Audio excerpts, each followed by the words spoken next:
Welcome to Talkin Ball with Scott Theisen and Drew DeArmond. Call into the Neighbors Wealth Management Hotline now, 256-576-4977. That's 256-576-4977. Now, here's Scott and Drew. And with that, and just like that, we're off and running with another brand new live edition of Talking Ball on 97.7 ESPN The Zone. Scott Theisen, Drew DeArmond with you until 9 a.m. Welcome in. We are live from the Bill Penny Toyota Service Department. The fine folks here at Bill Penny taking care of us. They can take care of your car as well, Monday through Friday, 7 a.m. to 7 p.m., and on Saturday, 7 a.m. to 5 p.m. Get on out here to Bill Penny Toyota. While you're out here, kind of walk on over to the showroom, take a look at all those fine new Toyotas, test drive one. Because here's the deal. If you do, you can register for a chance to win $5,000. Who would not need or who doesn't want $5,000 here in the month of December and the holiday season? So get on in here to Bill Penny Toyota. And kudos to Bill Penny Toyota. They were part of the Bill Penny Toyota Classic this weekend over at UAH. Good stuff there. We'll talk about that as the show goes along. But it is Monday. That means we need your good, the bad, the ugly from over the weekend. 256-576-4977. What was good, what was bad, and what was ugly from over the weekend? The good would have to be Alabama clinching a spot in the SEC championship game where they will meet Georgia. Of course, 97.7 ESPN The Zone will be your home for that game. Bryce Young's performance, that has to be good. A program record 559 passing yards, broke the school record held by Scott Hunter back in 1969, who threw for 484 yards in the Iron Bowl. Okay, those two have to be the good from over the weekend. There's plenty more good, but those two right there would have to lead the way.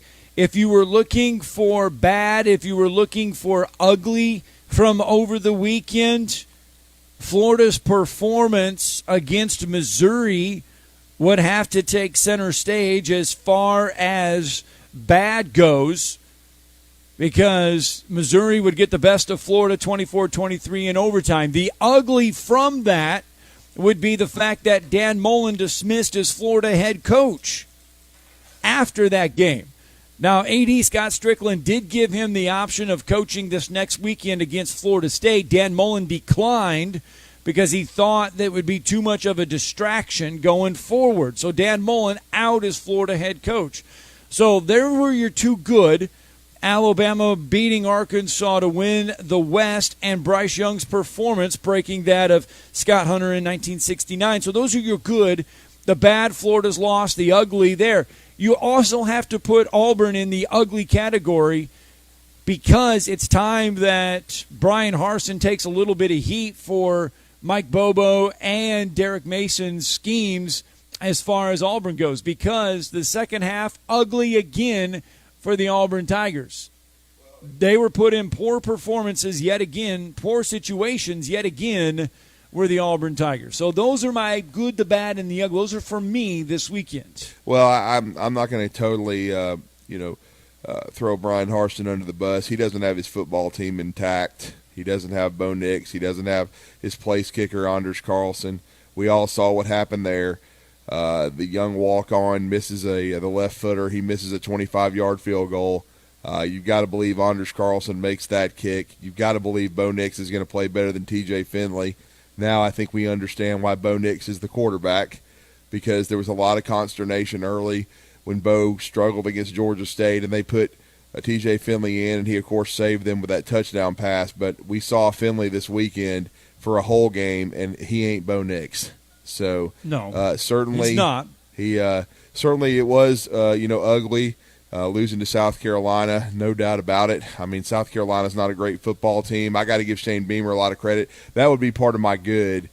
Shane Beamer, what they've done, winning 6 games, getting to a bowl game, because there was not a whole lot of people in the preseason when we were in the SEC Media Days in Hoover.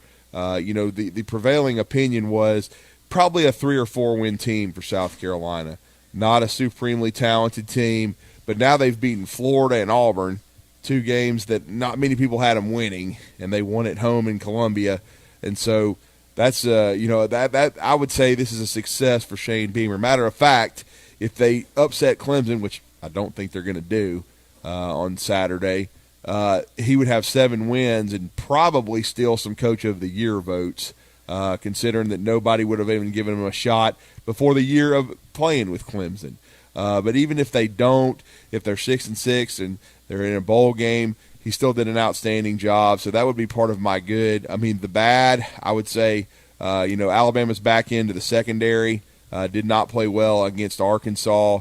Traylon Burks was outstanding. I think Traylon Burks, I saw him live. I think Traylon Burks, and look, I know what Jamison Williams has done for Alabama. He's been a revelation out of the transfer portal, averaging over 20 yards a catch. He's got more 70-yard touchdowns than anybody in college football. Right. And John Mechie's had a really solid year, but Burks is the best wide receiver in the SEC because I think he can do it all. He can run away from you. He can win a jump ball. He's big and physical. You saw what he did to Job. Looked like a push-off to me, but they didn't call it. But, again, great player. 8 catches, 179, 2 touchdowns. So I think, so I think he's outstanding. And that's part of my good as well. And I know it's a loss. But what Sam Pittman has done at Arkansas, seeing that game Saturday in Bryant-Denny Stadium, and I was there 2 years ago in Bryant-Denny, and that was the first start for Mac Jones ever as an Alabama quarterback because Tua Tagovailoa was coming off an injury against Tennessee. He was out for a couple of weeks with that high ankle situation, and nobody knew what to expect out of Mac as a starter. He had been a little shaky coming off the bench, but he played outstanding. And I do remember saying that Arkansas team, and as you remember, that was Chad Morris's last year, his swan song, the second year, was probably one of the top 5 worst SEC teams I've ever seen in my life. This was as bad a team as some of these Vandy teams have had that were not very good at all. We saw several for Vandy that in the years past that have gone over in the league, and had to give Arkansas a lot of credit. They're a whole heck of a lot better football team than they were. And now, and it's hard to believe, Trey Biddy's been good to us. He came on with us Friday. I did not realize this. I knew Arkansas has been struggling, but they lost 5 in a row to Missouri. I mean, and this is their end-of-the-year rivalry game built in that the SEC created, and they need to beat Mizzou. And if they do, that's 8 wins, and they're going somewhere warm for a bowl game.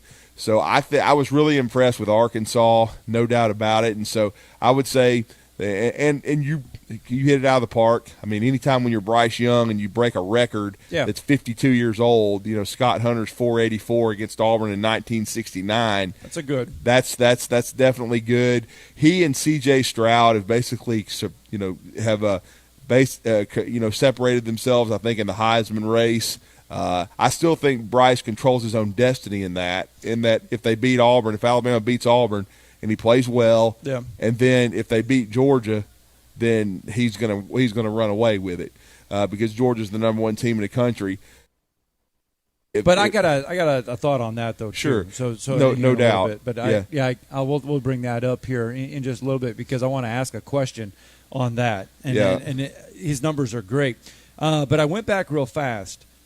And we mentioned Auburn and the fact that they didn't have Bo Nix and they didn't have Anders Carlson. Right. 12. That is how many second-half points Auburn has scored in their last 4 games combined. Yeah, they're not playing well offensively at all. I mean, so is it a defensive issue that Derek Mason? I mean, do you think Brian Harsin will make changes as far as coordinators go after the season? I doubt it. I would say, if he did, it might be a defensive coordinator. I don't think he will at offensive coordinator because I'll be honest with you. It's not – I've been talking about this with an Alabama perspective too. With Auburn, it's the Jimmies and the Joes. It ain't the X's and the O's. Right. I think they don't have the talent. Their talent level is not – it's what Jason Caldwell told us. They don't have a lot of dudes that you throw the ball to for 5 yards and he's going to break a tackle and go 55 yards. I mean, they've got Tank Bigsby. He was tremendous. I was a little bit perplexed at why he didn't carry the ball more in the fourth quarter now, because he had a monster game, like 22 for 164 and a touchdown. I mean, he should have had a 200-yard game. To me, that looked like a 30-carry, 200-yard. Because, I mean, he's your best player. You're at South Carolina. Let him touch it as much as you can. That was a little perplexing. But, again, they just don't have the guys outside. I mean, and Shanker's also banged up, the tight end, but they just don't have the talent at wide receiver to get the ball down the field, no matter if it's Bo Nix or T.J. Finley or whoever. To me, it's more of a talent issue. They've got to get in better players. Now, defensively, Jake Crane came on with us last week. He's been critical of the scheme that Derek Mason's using. He's doing some things similar to what Arkansas did against Alabama. Rush 3, drop 7 or 8, depending rush 4, drop 7, whatever. They're doing an umbrella type thing, and it hasn't worked. Now, could he change defensive coordinators? I think it's possible. But I will say this about Brian Harsin. I've thought this since he got to Auburn. He's pretty comfortable in his own skin, and he's going to do things his way.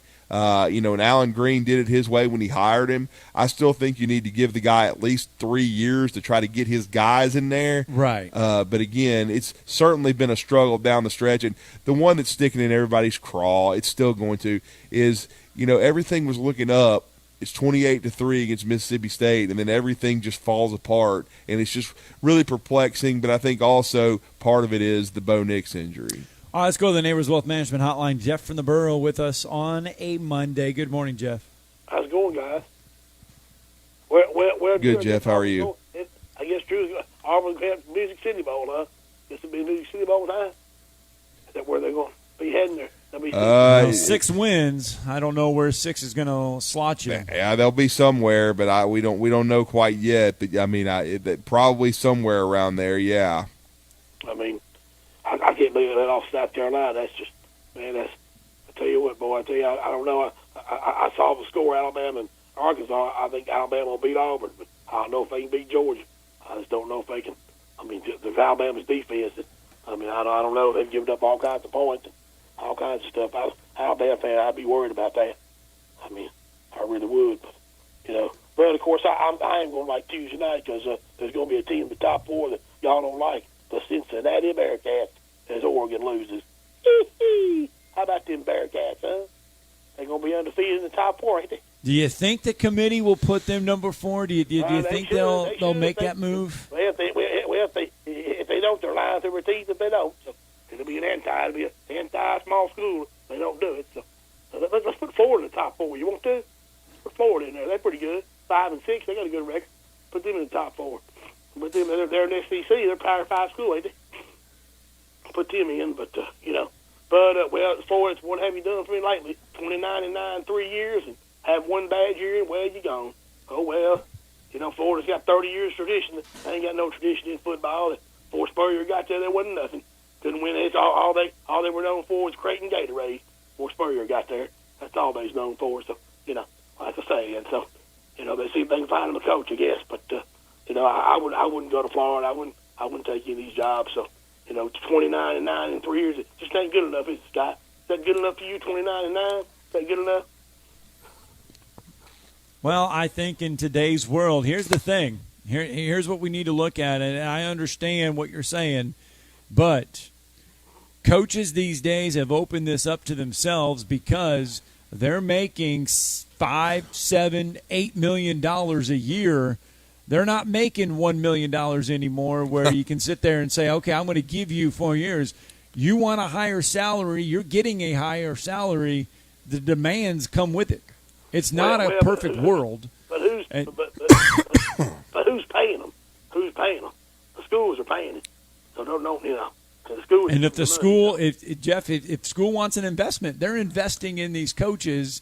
And, yes, we can sit here and say coaches used to get 4 years to build this product. They used to get 5 years. But when the salaries increase, the pressure increases, yep. And these schools want a return on that investment. And they want it now. And these coaches will get a ton of money to go away. I mean, Dan Mullen, I think, got $12 million. Yeah. So. Yeah, well, I guess so. It just don't make no don't make no sense. I wouldn't take the Florida job. Like I told somebody, when you win a national championship in the SEC, the clock starts ticking. Tick, tick, tick. Starts ticking on you. Tick, tick, tick. Starts moving. You better do something or else you're fired. Ask Ed Ogeron and Miles and Chiswick and Fulmer. Ask them, and they'll tell you all about it. They'll tell you all about it. They got fired because Auburn, LSU, and Tennessee played the get-rid game. And what happened? Tennessee had a 10-win season in 2007. They fired Fulmer the next year, and it was a decade of dysfunction in Knoxville. A decade of dysfunction. Dooley, Jones, and all of them. They couldn't hire an athletic director or a coach, either one. That's why you let Fulmer go out on his own terms. I would tell you guys probably don't want him to do that, but he should have went out on his own terms. But you guys, like I said, we got to get rid, get out, and get somebody else. And we'll give him 5 days instead of 5 years. At the end of the week, you don't get it done. Well, goodbye. Oh well. We'll give you $25. You can go hook up and get your tank filled and see what y'all can do now. But just a few more weeks, and also too, you see where Tennessee beat North Carolina this weekend in basketball. It's their first win over Carolina in 72 years. Since 19. Yeah, I did. I saw that they beat them. They beat them badly. But y'all hang in there, guys. Enjoy that Iron Bowl now. Probably be Alabama 60, Auburn 6. So y'all hang in there, guys. Yeah, it is Iron Bowl week, and once again, it'll be down in Jordan Air Stadium, 97.7 ESPN. The Zone is your home for the Iron Bowl. And Drew, you look, though, the way Alabama's offense comes in, I mean, early on when we start to dissect this game, if you're an Auburn fan, you have to be nervous because of the secondary that Bryce Young could pick apart and have another big game. Everything on the table is there for him to have another big game as far as that goes. Early thoughts there from the Iron Bowl. Well, I definitely have Alabama's anywhere from an 18.5 to 21-point favorite wherever you see it. I'm not sure they'll cover that number. I think it'll be right on it. My pick is 38-17 Alabama. Of course, I thought that Alabama would not cover but be more impressive against Arkansas. I picked 35-17, and it looked like it was going to be a 42-28 type game, but Arkansas kept coming. They converted a 4th down late and then scored another touchdown, and you got to give them a lot of credit. KJ Jefferson had a really nice game for Arkansas. So, yeah. But when you look at this matchup, TJ Finley, not the most mobile guy. He can move a little bit, but he's not Bo Nix. Bo Nix is like Houdini back there. It's an Auburn offensive line that's struggled somewhat. Tank Bigsby will be the key.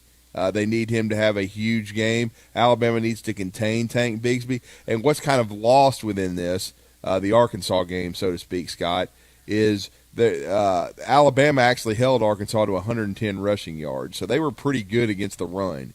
If Alabama's good against the run against Auburn, they're going to have a hard time. Because that makes Auburn one-dimensional. They're not, yeah. Yes. They're not super explosive outside. And of course, Finley's going to have to not turn the ball over.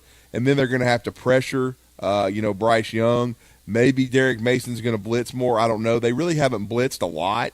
But then they've been rushing 3 or 4. But Auburn's pass rush has been hit or miss. So to me, it matches up pretty good for Alabama because, as you just talked about, the Auburn secondary has struggled somewhat this year. Alabama's got 2 really good wide receivers, Jamison Williams. They've got certainly what we talked about. John Mechie had a huge game with 173, on 10 catches against Arkansas. And so when you look at Alabama right now, they even got Cameron Latou back involved. That was the one bad for me too, as far as Alabama left points on the board. They fumbled inside the 5 when it looked like they were going in to score against Arkansas.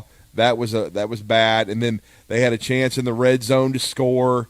Mo, Larry, and Curley get involved with some, holding penalties that looked a little shaky, especially on Damian George. And then Bryce Young takes a sack and ends up, they miss a 47-yard field goal because of it. So there's times that Bryce Young tries to keep plays alive when he probably should just throw the ball away. But again, his mobility is part of his strength, and it's really helped Alabama's offensive line. And I will say part of my good, too, was I thought Alabama's O-line looked better with Damian George at right tackle. I thought, they did get stuffed on an early 4th down, but I think they were trying to run behind George and get him lathered up and confident. And I thought as the game went on, right now the Alabama running game wasn't explosive, but we're talking 5 yards here, 7 yards here, and then Brian Robinson did break a 15-yarder, and he ended up with a solid game, 27 carries, 122. Averaged 4.5 yards per carry. So I thought it was a good compliment when your passing game's producing nearly 600 yards, and you can have a back get to 122. To me, that's fine. You got some balance there, and you were committed to the run. And so I thought Bill O'Brien called a nice game, and I thought Alabama was the offense took some steps forward. And certainly I think when you look at it and you compare that Alabama offense to the Auburn defense and then the Auburn offense to the Alabama defense, I still think in all these categories Alabama has the edge. And then I would have thought the kickers were a wash. But now Anders Carlson is out. True. And so that's not good for Auburn either. So it's going to be interesting to see what kind of chances Auburn takes. Alabama has been susceptible, and that was another part of the bad this past Saturday. They gave up another fake punt, this time for a touchdown, that really kept Arkansas in the game. And that's, LSU did the same thing and turned it into a touchdown. So Alabama needs to be aware that teams are watching this on film, and Auburn may pull the same thing because Auburn's got nothing to lose, man. I mean, they're 6-5. They already know they're not winning a championship, but they can certainly make Brian Harsin's first season by winning that Iron Bowl. So Alabama in the special teams aspect needs to be ready for onside kicks and some other maybe unorthodox things that Auburn may plan, because Auburn's coming into this deal. Nothing to lose. They're the team that's not as talented, and Alabama's got everything to play for because college football playoff situations, and then they'll be playing for an SEC title the next week. And how many Iron Bowls have we seen where the unpredictable become the unthinkable? All right, let's get to break, because when we come back, Travis Dreyer is going to help us recap Alabama's win over Arkansas and kind of start looking ahead to the Iron Bowl. All that and more live from Bill Penny Toyota on our Monday edition of Talkin Ball.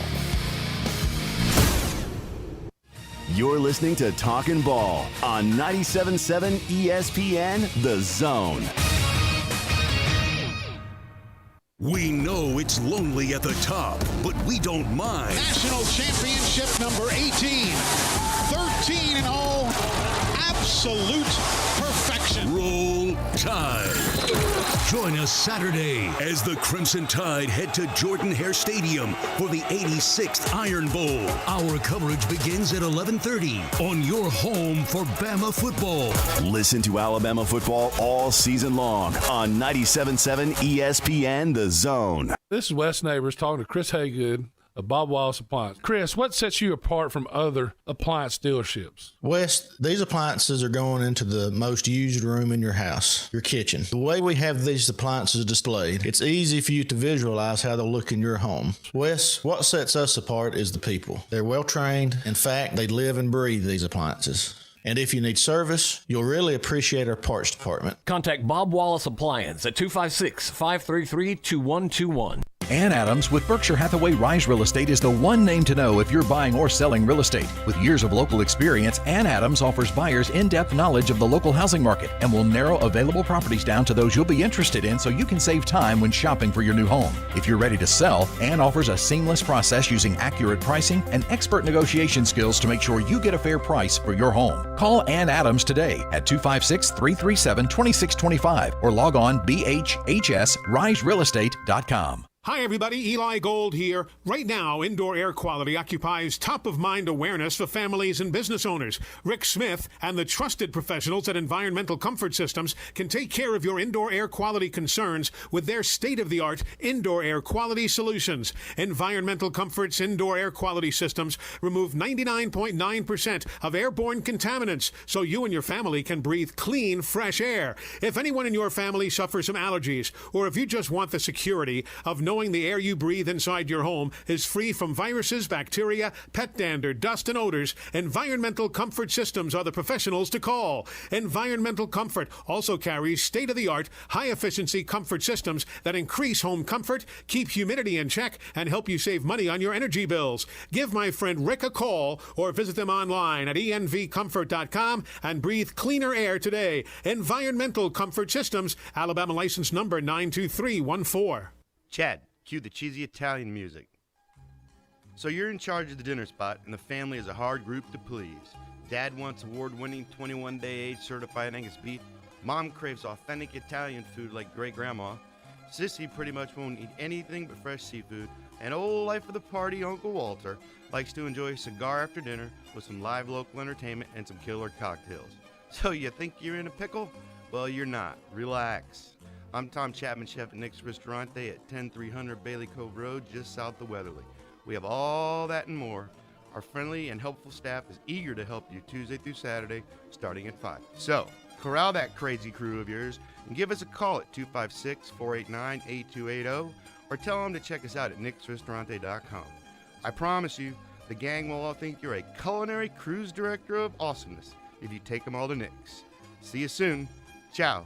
Okay, Chad, kill that music. Nick's is for patrons 19 or older. McCurry Motors is your car and van rental headquarters. You can rent the vehicle you need today. Family in town, sporting event, church function, no matter what your need, McCurry Motors has you covered with a wide selection of cars and vans available for rent. They have 12-passenger Mercedes Sprinter vans, 12-passenger Ford Transit vans, 15-passenger Ford Transit vans, and 15-passenger Chevrolet Express vans. They have 2 locations, Highway 72 in Athens or Max Luther Drive in Huntsville. Got a wreck at Sparkman and Century. That one had a small vehicle fire involved. Patterson Lane and Pulaski Pike, that one came in with injuries. Still got utility work on University around Old Monrovia. Had utility lines down there. Still may be a slow go for you for a while this morning. You get 3 pieces of the crispy tender chicken and a buttermilk biscuit for $4.99 at Popeyes. University in Jordan, 72 in Jeff and North Parkway. Captain Nick in the Popeyes Skywatch Traffic Center.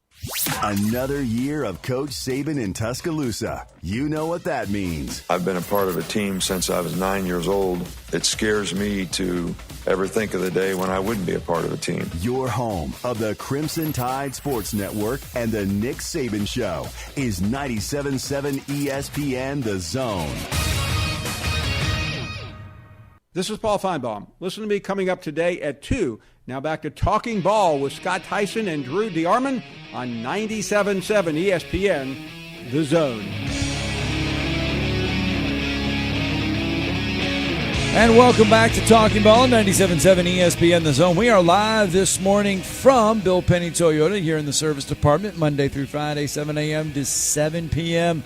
And then on Saturday, 7 a.m. to 5 p.m., they can take care of all of your car's vehicles needs, or your car service needs, I should say.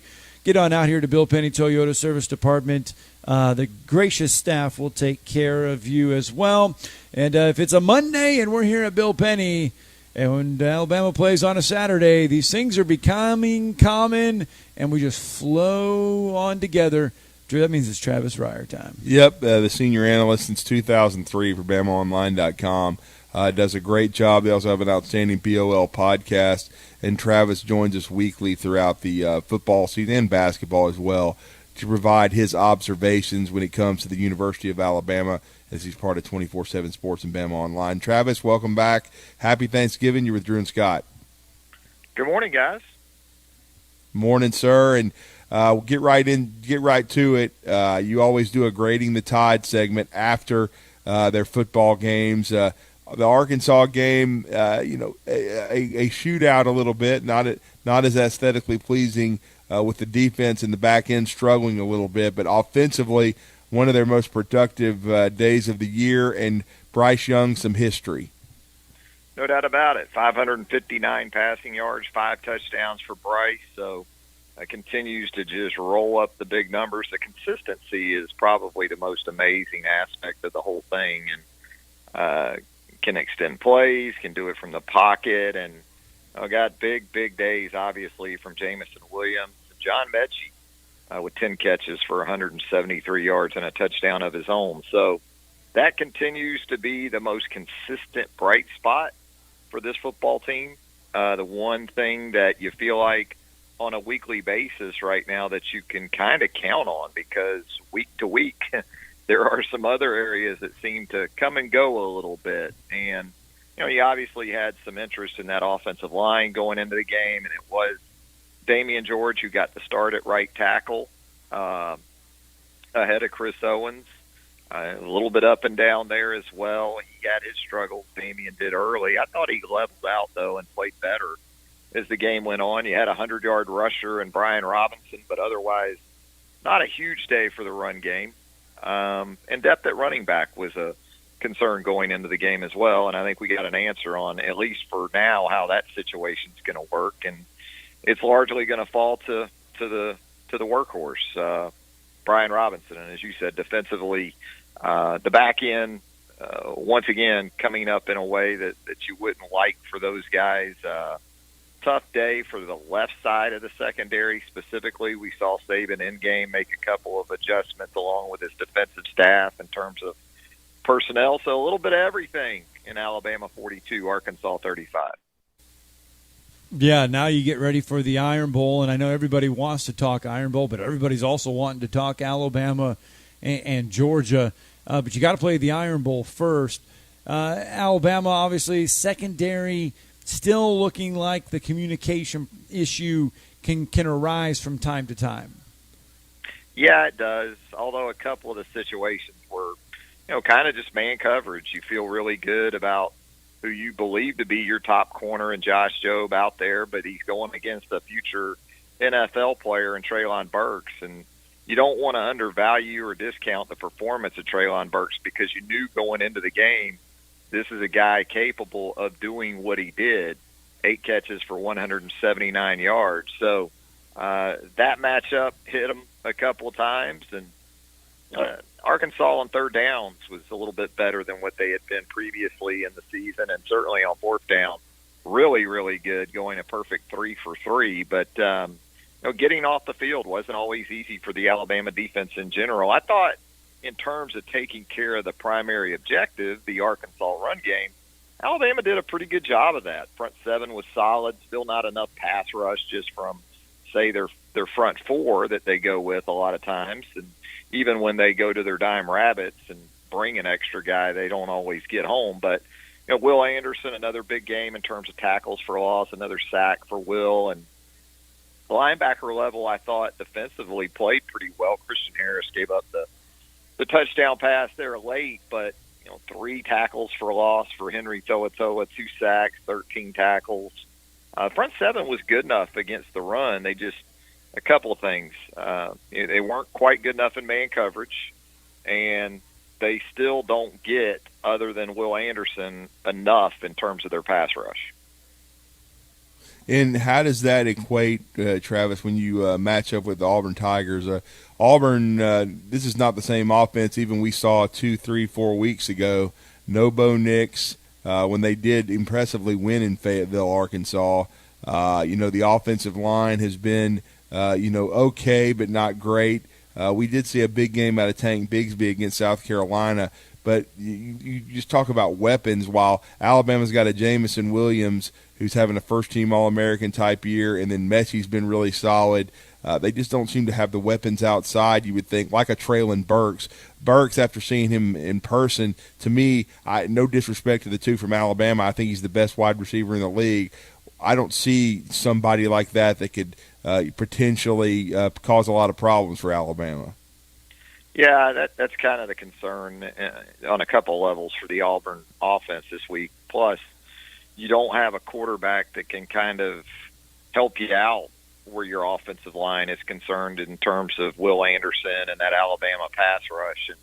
And I would think that even with the issues Alabama had against the pass on Saturday, they're still going to go with some man coverage and bring an extra guy against TJ Finley and that Auburn run game to try to take away a couple of things with one shot. So, I think when you look at Auburn, I think for Alabama it's a pretty good transition in terms of preparation into Georgia for the SEC championship game. Conceptually, I think you're going to see some similarities from Auburn to Georgia, much more so than you'd seen in previous years going against, say, a Gus Malzahn offense to a Florida or a Georgia in a championship game scenario. So that should be beneficial. I don't think, though, in terms of the quarterback position, it's going to be as much with Bo Nix out. If you see Bo Nix this week, I think that kind of gets you ready for what Stetson Bennett can do with his legs in a week's time. So there will be some differences from that perspective. But, you wonder about the health of Kobe Hudson, some of these other guys that Auburn's really going to need to come up big in terms of outside options. Yeah, and the thing too is it is Iron Bowl week, and when we talk about it, the unpredictable can become the unthinkable in an Iron Bowl type of game. It can. It has a little bit of a feel of maybe 2009, right? When Alabama was everybody was set for Alabama, Florida, and Atlanta, and you ended up having a thriller down on the plains, and it took some heroics from Greg McElroy, Julio Jones, Trent Richardson, Roy Upchurch to get that one done. Yeah, we'll see where this Alabama team is. Certainly now they have clinched the West, so not as much at stake from a standpoint of trying to get to the SEC championship game, but still college football playoff implications, Heisman implications for Bryce Young. But now Auburn also, when you look at the special teams aspect, they don't have Anders Carlson. That was a problem on Saturday against South Carolina. And then from the Alabama perspective, they've been susceptible to fake punts. We saw, Arkansas score on one, so a fake field goal in this instance, but also LSU faked a punt that worked. So, in the LSU game a couple of weeks ago, and with Auburn having nothing to lose, Alabama going to have to be aware that some onside kicks, maybe to start a game, a fake punt, a fake field goal could happen. So for Alabama, that needs to be cleaned up. And then from the Auburn perspective, there's nothing they can do, but not having Anders Carlson, that's to me, that's a huge underlying story. Yeah, absolutely. You think about Carlson's in general in this series, and they've come up big for almost the better part of a decade now, I guess. And so certainly that could be a factor in this game. And, Alabama, in terms of special teams, they've been in the right sort of play calls on these fakes. They've been in punt safe against LSU.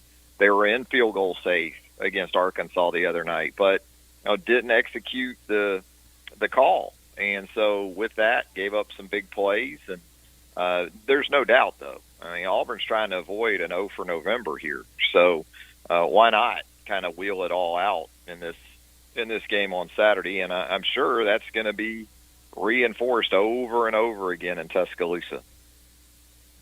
Mm-hmm. And also, Travis, how big a loss could it potentially be for DJ Dale? I know he got hurt in warm-ups. Nick Saban told us after the game that it was he's had both his patella tendons worked on, those are tough injuries to get through. So I think he received a scare on Saturday, was afraid something had happened. Looked like the MRI was negative, but if he could potentially not be back for Auburn. We saw Tim Smith get the start at the last minute against Arkansas. How does that affect that Alabama defense in your mind? Yeah, in terms of their big nickel, which is what they go against 11 personnel with, like they'll see from Auburn, and even some base defense potentially against this Auburn offense, and looking ahead to Georgia as well. DJ Dale's a big part of that. He's sort of the anchor that they have in there. Tim Smith can give them some of that. Even Stephon Wynn had his number called earlier than we typically see him, certainly in a competitive game, because he sort of fits that mold physically. So it pushes some guys up. There's no doubt about that. They have solid depth up front. They have guys like Fedarian Mathis that can play inside. Byron Young can play inside. Justin Aboigbe can play inside. But in terms of more of a nose tackle type, it sort of falls to Tim Smith. And then, again, maybe even a guy like Stephon Wynn continues in an elevated role this week. Although again, based on what we heard from Nick Saban, the hope is going to be that DJ is able to go. Well, Travis, Bryce Young had a stellar performance on Saturday, and you look at that and you look at the Heisman race, keeping his name in there definitely is Bryce Young for the Heisman race. What will it ultimately come down to, do you think? Yeah, I think it's going to come down to a couple of big stages for a couple of guys. And you can talk about Ohio State, Michigan coming up this week for C.J. Stroud.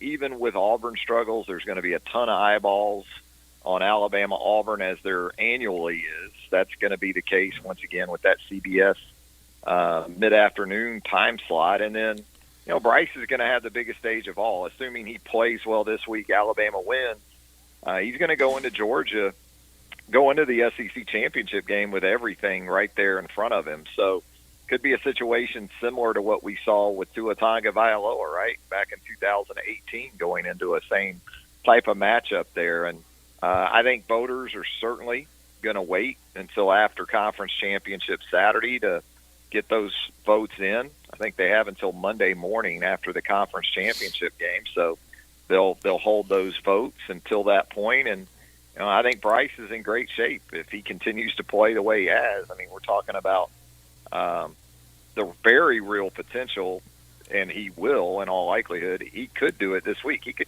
surpass 4,000 passing yards on the season this week and 40 touchdown passes if he throws a couple more. So I think he's in great shape. As much as anything, just needs to play well, and probably more than anything, Alabama needs to win these next couple of games.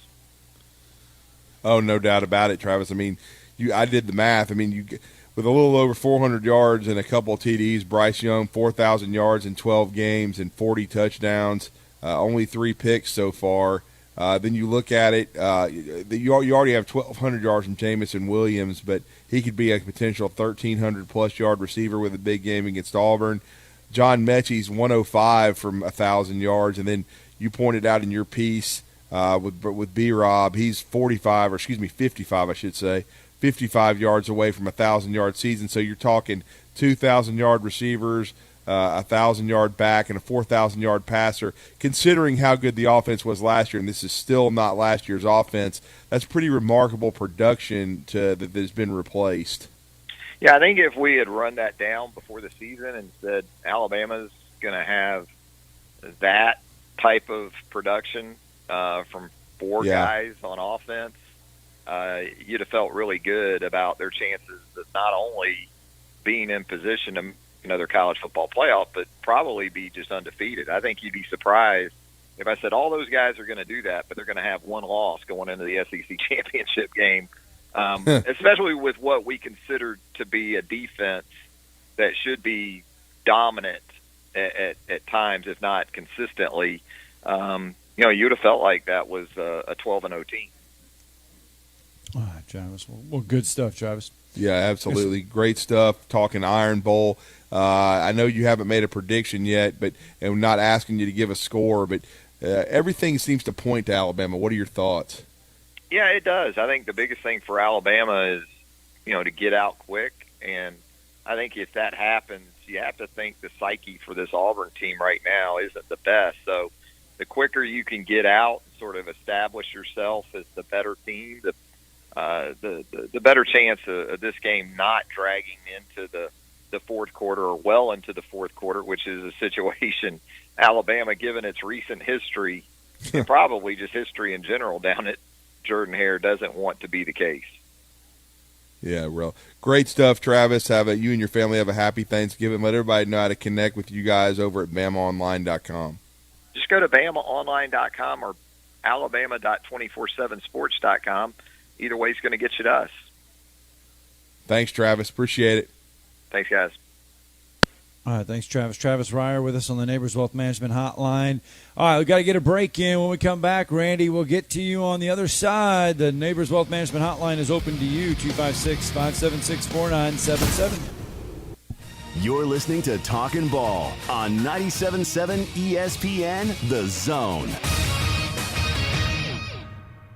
Got a wreck at Sparkman and Century. That one had a small vehicle fire involved. Patterson Lane and Pulaski Pike, that one came in with injuries. Still got utility work on University around Old Monrovia. Had utility lines down there. Still may be a slow go for you for a while this morning. You get 3 pieces of the crispy tender chicken and a buttermilk biscuit for $4.99 at Popeyes. University in Jordan, 72 in Jeff and North Parkway. Captain Nick in the Popeyes Skywatch Traffic Center.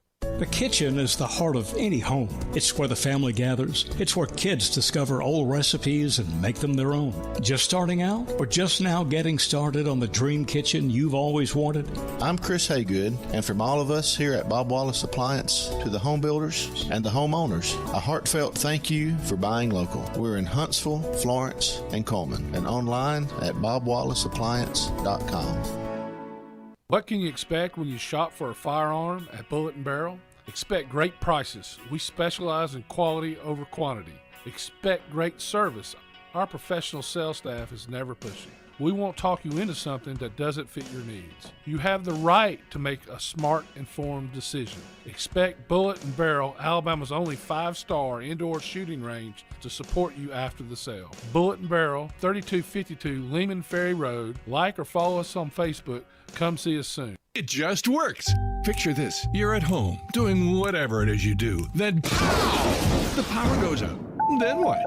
Well, at my house, life goes on. We have a Generac automatic home standby generator from Current Electrical and Generator Services. For your home security and peace of mind, get a free personal consultation on how a Generac automatic home standby generator can protect you. Current Electrical and Generator Services. Call or visit us on the web at HuntsvilleGenerators.com. You've got the power. Never mind fall and football being in the air. We want to taste it. And never mind not being able to tailgate at the game. Let's create the ultimate barbecue experience in your own backyard. You said it, Foster Brooks, and that's where Brooks & Collier comes in. Big selection of outdoor furniture. And a big selection of grills and smokers like Traeger, Big Green Egg, Blaze, even DCS, and more. This is the good stuff. And Paul, we definitely got the accessories. And remember, we deliver. Visit us at 813 Meridian Street and shop online at brooksandcollier.com. At Mr. Sparky, we're America's on-time electrician. Flickering lights and hot switches can be annoying, but they can also signal a major problem, or worse, an electrical emergency.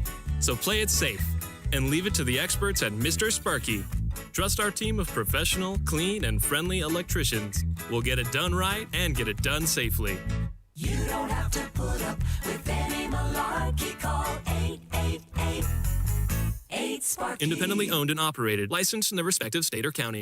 I'm attorney Gary Lackey. You know, you'll hear people say we're like a family, but here at the Lackey Law Firm, that's really true, not just a saying. I'm Justin Lackey. With my father and my sister, we have a special connection to each other. I'm Jennifer Lackey. At the Lackey Law Firm, when we take on your case, you become part of our family. You really do. And we'll always do whatever it takes to get everything you deserve. If you're injured, you worry about getting well, not about paperwork or insurance companies or figuring out how to get to your lawyer's office. I'll come to you. We worry about your case so you don't have to. When you've been injured, we know that your case is probably the biggest thing going on in your life. More important than almost anything else. And it's important to us, too, for one simple reason. Family takes care of each other, and at the Lackey Law Firm, we'll take care of you. The Lackey Law Firm. The Lackey Law Family. 1-800-4RIGHTS. No representation is made that the quality of the legal services to be performed is greater than the quality of legal services performed by other lawyers. If you're ready to lower your utility bills, it's time to call Eagle Insulation. Eagle can handle it all. Attic re-insulation, insulation removal, wall insulation, and new construction insulation, commercial and residential. Our primary goal is to save you money, and lots of it. Typical clients realize their return on investment within 3 to 6 months. That means the re-insulation actually pays for itself and then some. See if we can help you. Contact Eagle Insulation today, 256-755-1556, or log on insulatewitheagle.com. This segment of Talkin Ball is brought to you by University Kia, the #1 volume Kia dealer in the state of Alabama. Located online at universitykia.com.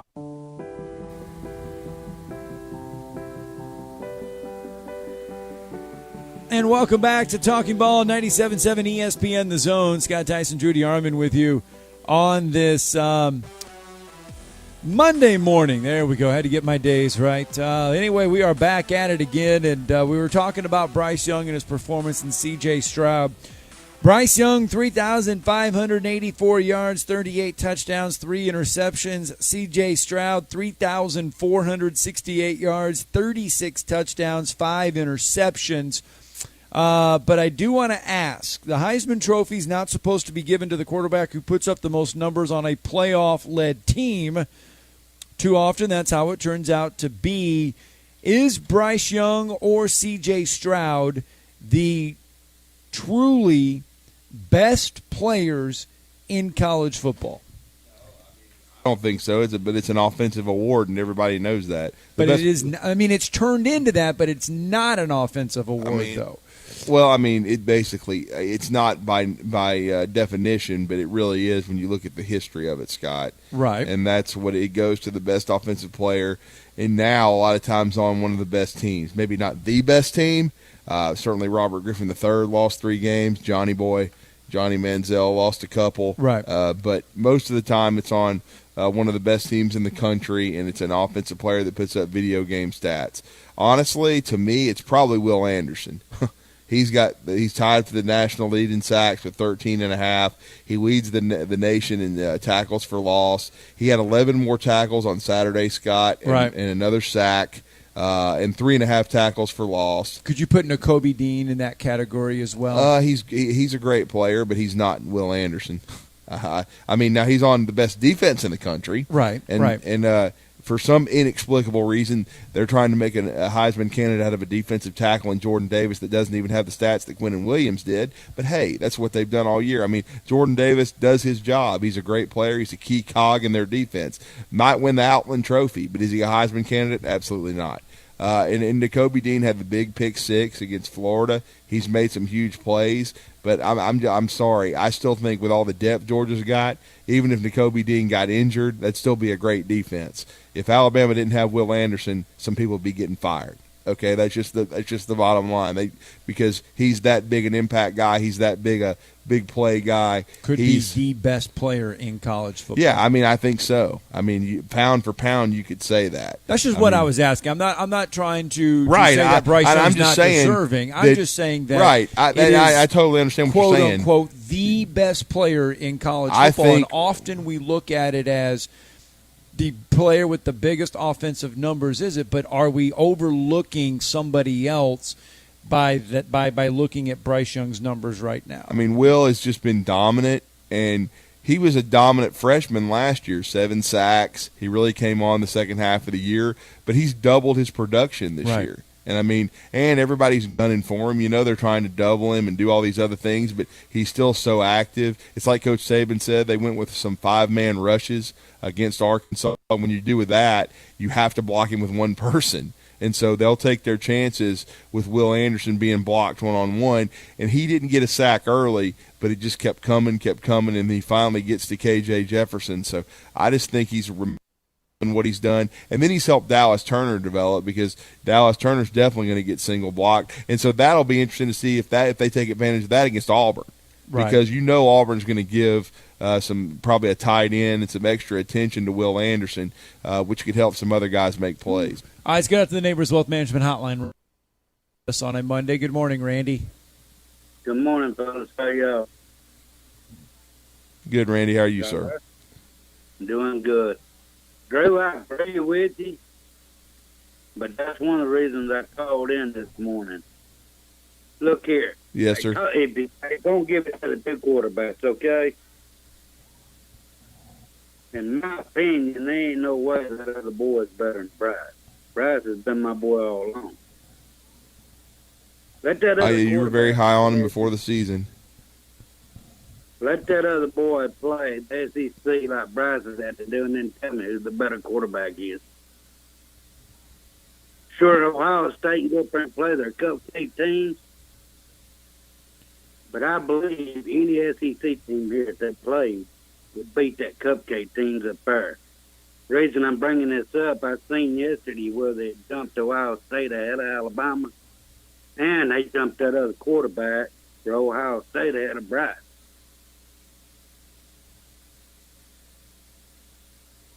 Well, Now, what do you think?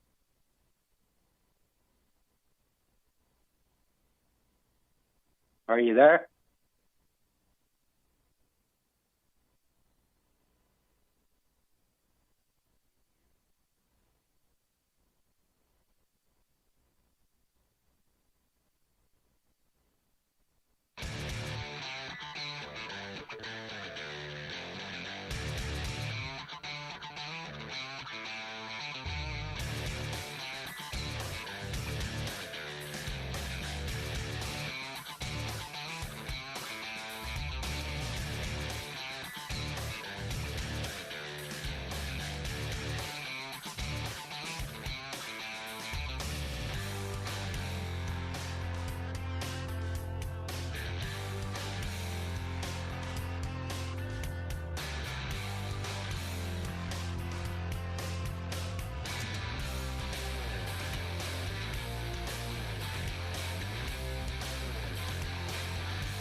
Tom Abraham here from my friend Brian Hamaker and his team at North Alabama Mortgage. Look, buying a home is the biggest purchase you will make in your life, and it can be a bit intimidating, so you want people that can help walk you through the mortgage process and get you the best deal possible. That's what North Alabama Mortgage does, and they do it in Alabama, Tennessee, and Florida, from first-time purchases to refis, conventional, VA, FHA, and USDA loans. They have the solution at North Alabama Mortgage. Visit NorthAlabamaMortgage.com to learn more. That's NorthAlabamaMortgage.com.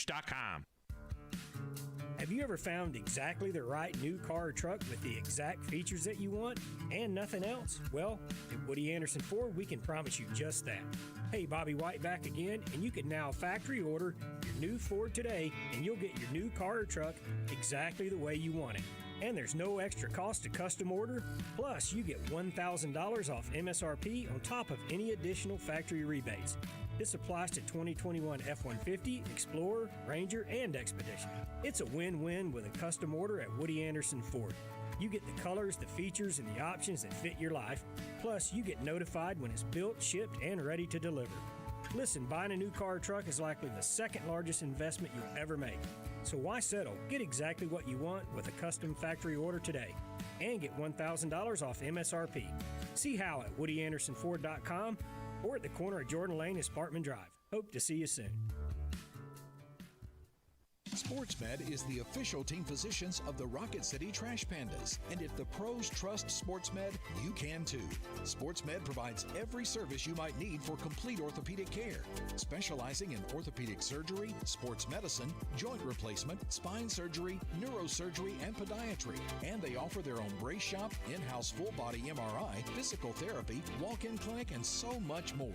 4 locations and on the web at sportsmedalabama.com. Valley Equipment Rental. Pretty self-explanatory name, no? Tom Abraham here. And look, Valley Equipment Rental is all over the Tennessee Valley, and they rent equipment, all kinds of equipment, and not just to the contractors out there, but to you, the general public, as well. Need a skid steer or an excavator? Well, they've got over 40 units to make sure they've got one for you. From huge boom lifts to miscellaneous hand tools, it's at Valley Equipment Rental on the South Parkway. And soon, they'll have a second location to handle even more equipment. More on that to come.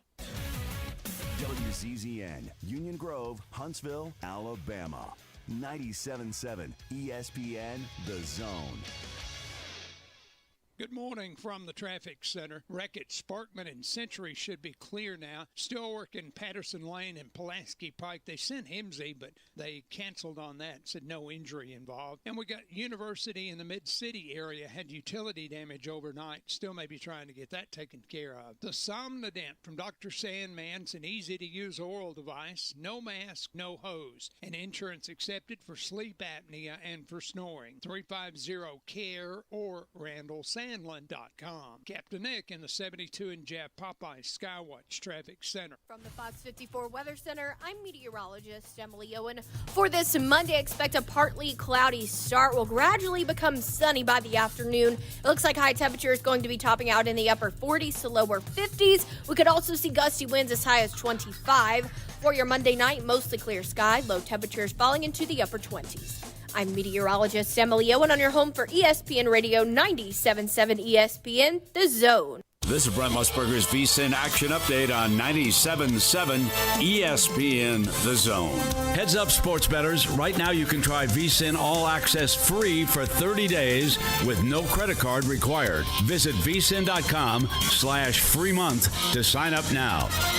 NBA, the Hawks at 8-9, hosting the Thunder at 6-10. Atlanta an 11-point favorite at home tonight. The over/under 212. Monday Night Football, the Giants at 3-6 on the road facing the Bucks at 6-3. New York getting 11 points in Tampa Bay, plus 425 on the money line. Buccaneers at minus 550. The over/under 50. An early look at who could be the top names in the 2022 NBA draft as college basketball season starts to heat up. Duke's Paolo Banchero, the odds-on favorite to be the number one pick at minus 105. Gonzaga freshman Chet Holmgren at plus 105, and Jaden Hardy of the NBA G League Ignite at plus 800, followed by Michigan freshman Caleb Houston plus 1,000. I'm Trey Westerberg, 97.7 ESPN The Zone. Log on today, 977ESPN.com.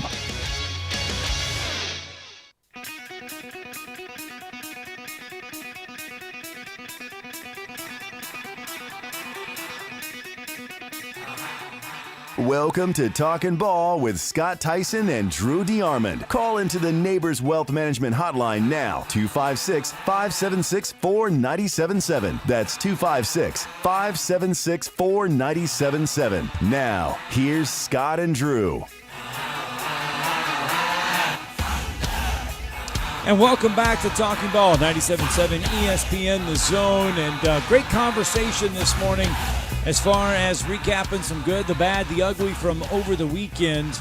A lot of college football talk surrounded that good, the bad, the ugly. A lot of basketball now also taking center stage around the area. UAH in full swing. They're back at it tonight, 7 o'clock at Spraggins Hall.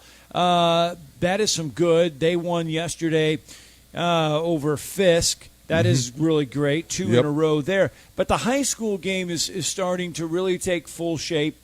And with the Thanksgiving holiday week upon us, that also means we have time for some holiday tournaments coming around the area.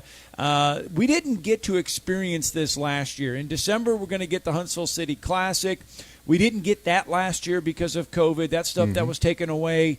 The Into Hoops Invitational, Thanksgiving break, it was taken away because of COVID. So we're getting to reintroduce ourselves to basketball tournaments that were not played last year. And, Drew, let me tell you, it's such a good feeling because you pay a little bit of money and you sit in the gym all day for Hoop Fanatics, and you just get to watch high school basketball. Yeah, you really do, and it's great to have it back. It was great to have UAH basketball back. You and Steve did a great job on Saturday and Sunday, and you'll have another game tonight for UAH. But right now, in just about an hour, really less than an hour now, and the annual Thanksgiving event that has become the Into Hoops Invitational over at Bob Jones High School will be underway as Pope John Paul II will take on the Columbia Eagles, and the mastermind behind this tournament, he created it several years ago, and it's become an annual event that everyone looks forward to.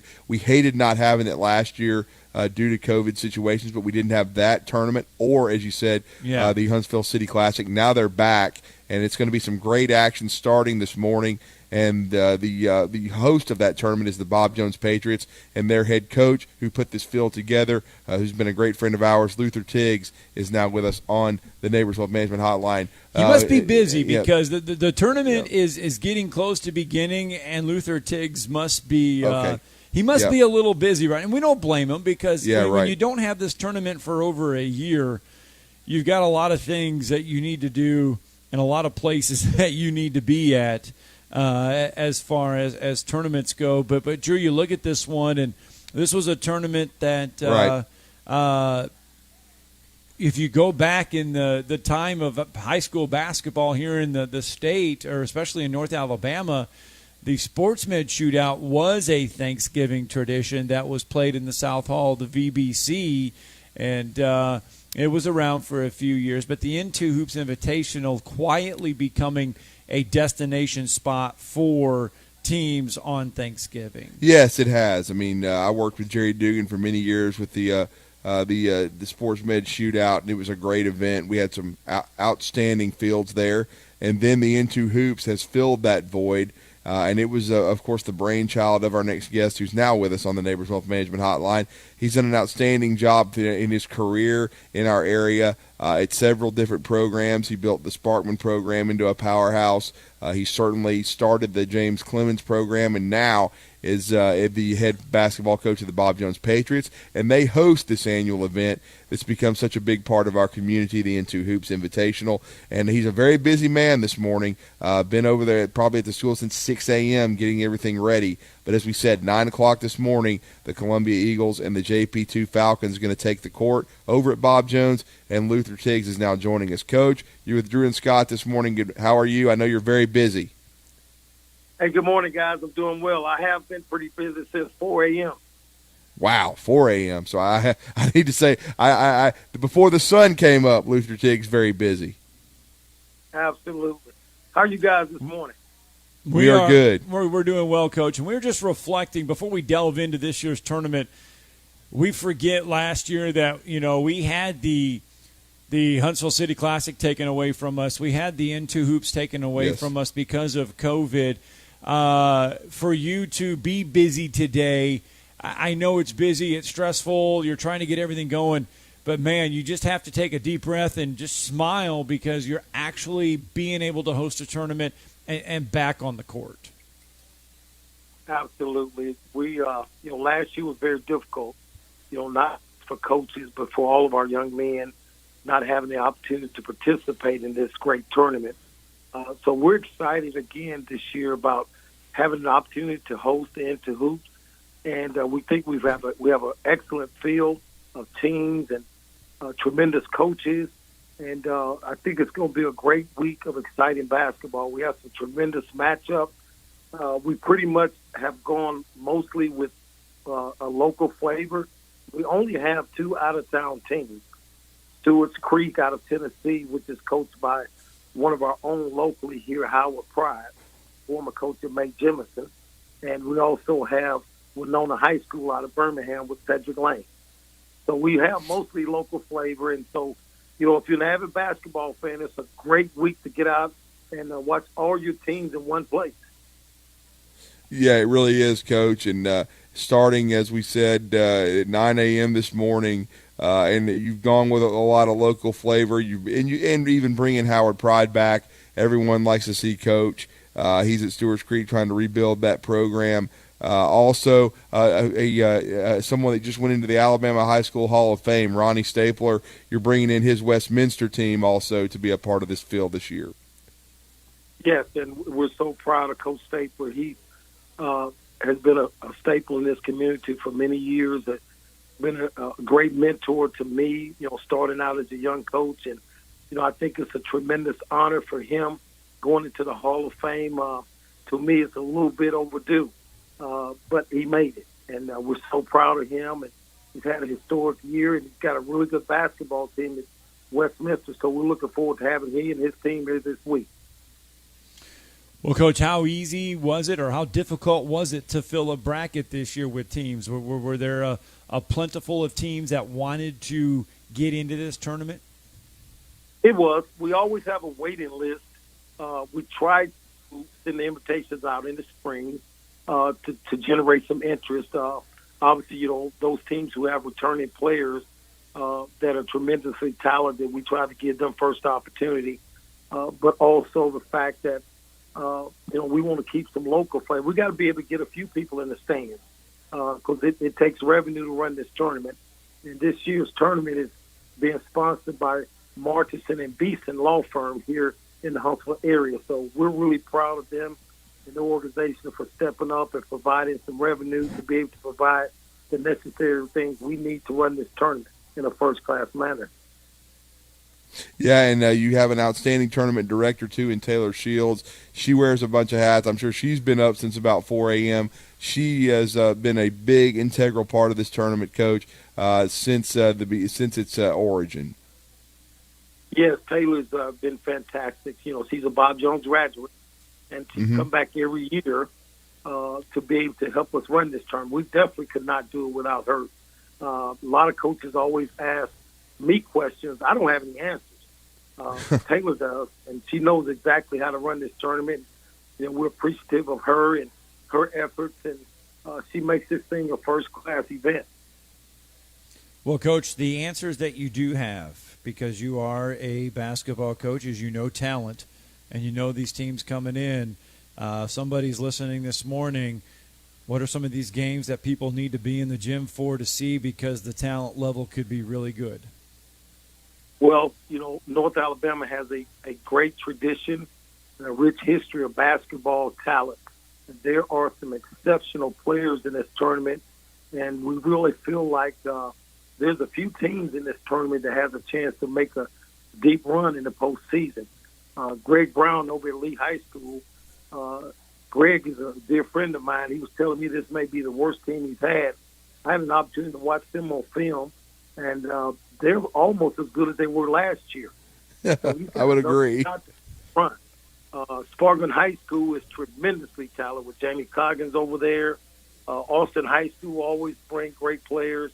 I think, you know, Hazel Green, Jeremy Crutcher at Hazel Green, this may be his best team since he's been here. They're senior laden and very seasoned. They're tough. They're physical.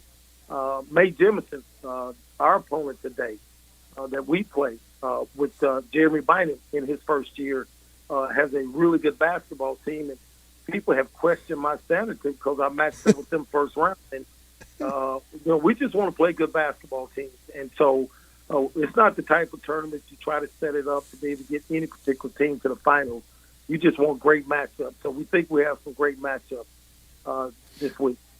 No, I think there's no question. When you think about 130, the Lee Generals and the Winona Dragons, I've seen Lee. They're very good. I completely agree with you, Coach. And then that Austin Sparkman game at 6 o'clock, I know Lee and had recently beat Sparkman, and Austin fell to Coleman. But I know Austin was very impressive against Plainview earlier this year and has gotten off to a strong start. So both those teams are very good. James Clemens, they under Coach Sullivan, they are a very talented squad as well. And you know, Farron Key and Hartzell are going to be extremely fundamental and are going to be tough to play against. And that's an interesting matchup with Stewart's Creek and Howard Pride in the first round, also at 4:30.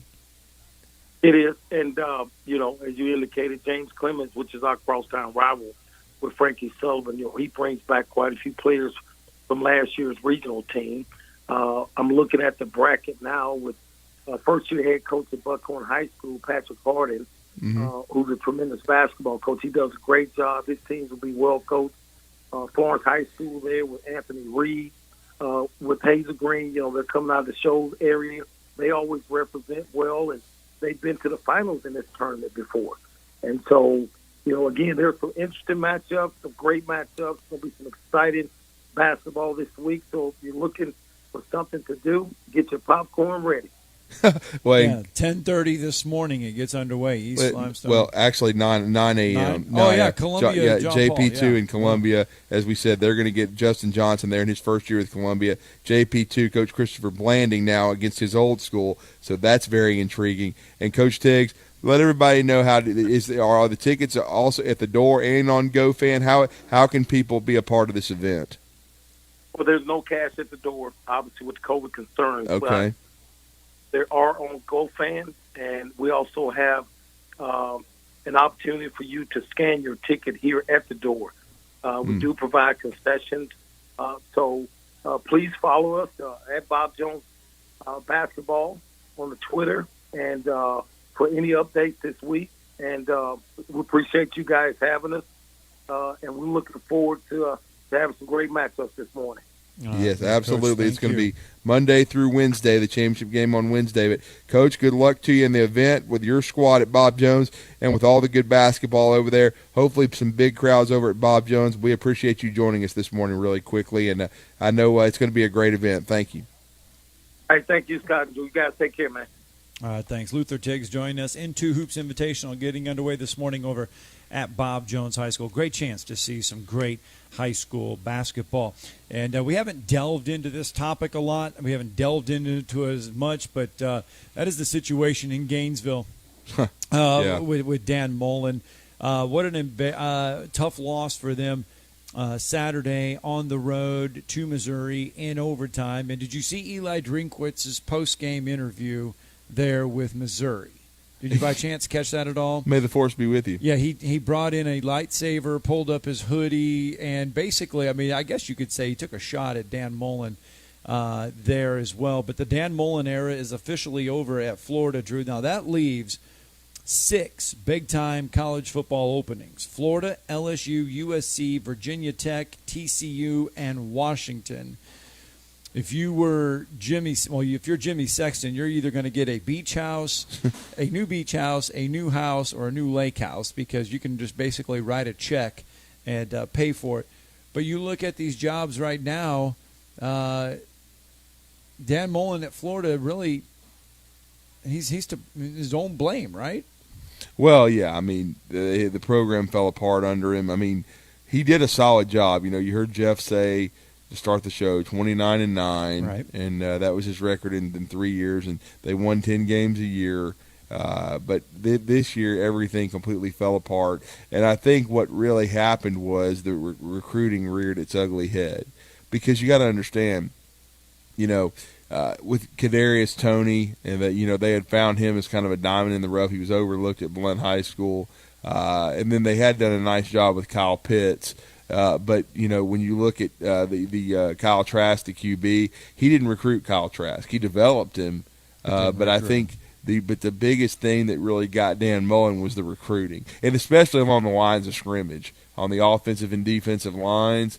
And they tried to supplement that by going into the transfer portal, but it's really tough to do. And, I mean, we've seen the same thing with Auburn, and that's kind of why Brian Harson's in the shape he's in. Because remember, until Coach Harson's staff came in and took a couple of guys late last year, that was stunning that Gus Malzahn had not signed a high school offensive tackle since Austin Troxell's class in 2017. Right. Because they had been taking JUCOs and transfer portal guys, you know, and just going into the portal and getting people and getting graduate transfers. It's just, it's just a stopgap type situation, and you need to be developing high school players. And, I mean, you can grab a JUCO every now and then or a transfer, but, you know, Auburn was depending on them too much, and really Dan Mullen was having to do that too, because his staff was not the greatest recruiters in the world.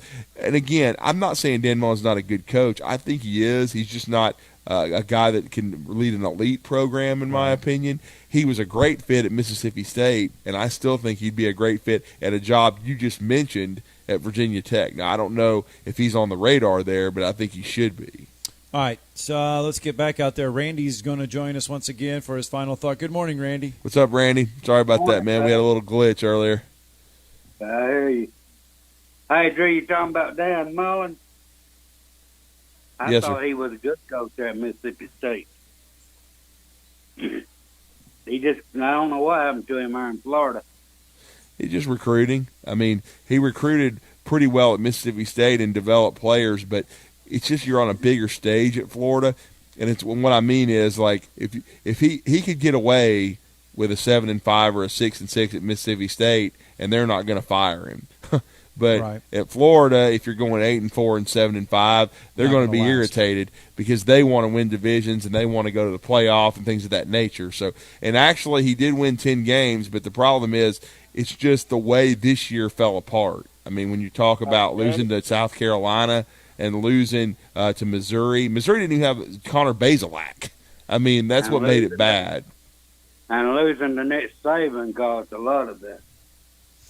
Well, no, because a lot of people lose to Nick Saban, though. Randy, coming out of Alabama's loss this year, there were expectations around Florida, but it was going to be maybe the program takes a minor step back because of everything that they lost. Right. They came out of that Alabama loss feeling pretty good about themselves, I think, because they felt like they let one get away against Alabama. Like, they played Alabama close, let one get away. So here you go. You lose Kyle Trask, you lose Kyle Pitts, but yet you go toe-to-toe with Alabama.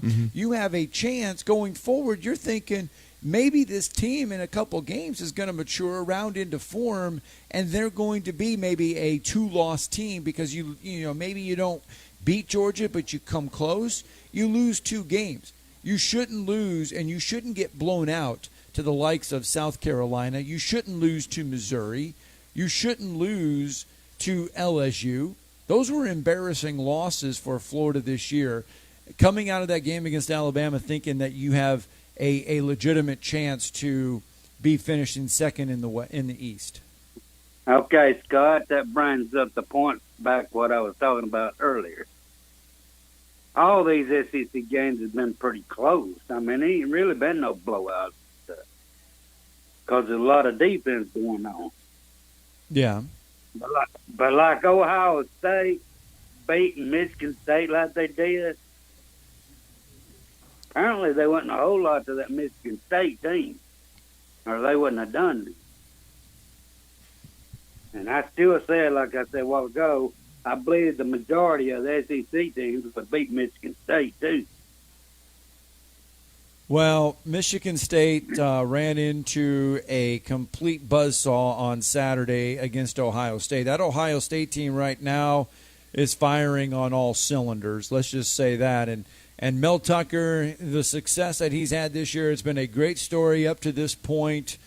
But basically, everything that they had, I mean, yeah, they still have a lot in front of them.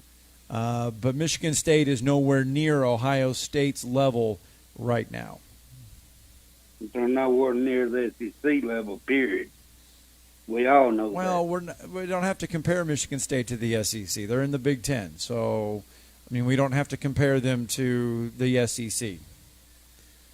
And I guarantee you Michigan State's not comparing themselves to anything in the SEC. Okay, back to the quarterback situation. So you think that boy up north is better than Bryce Young? That's not what I said. I just said, is Bryce Young or C.J. Stroud the best football players in college football right now?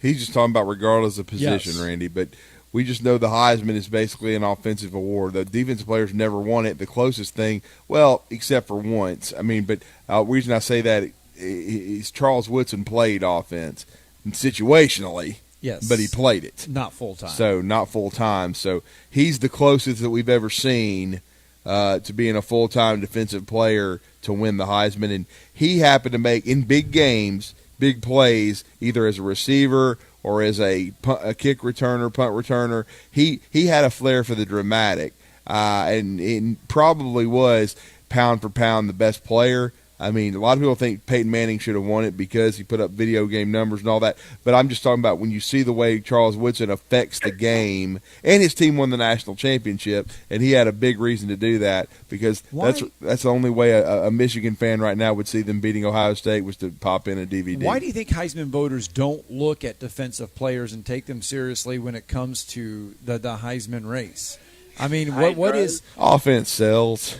Is it guys though just being? Is it? I'm not saying it's me. I'm just saying, though, is it some Heisman voters just being lazy and looking at it and just saying, okay, this is the obvious choice. I'm just going to give it to these people? It's just because the defensive players don't touch the ball all the time. Right. That's why. It's because they put up the video game numbers, and that's what it is. Because I'll be honest with you, several years ago, from watching him play, Ndamukong Suh probably should have won the Heisman Trophy. He's probably the most unstoppable defensive tackle I've ever seen in college football. Right. He couldn't be handled.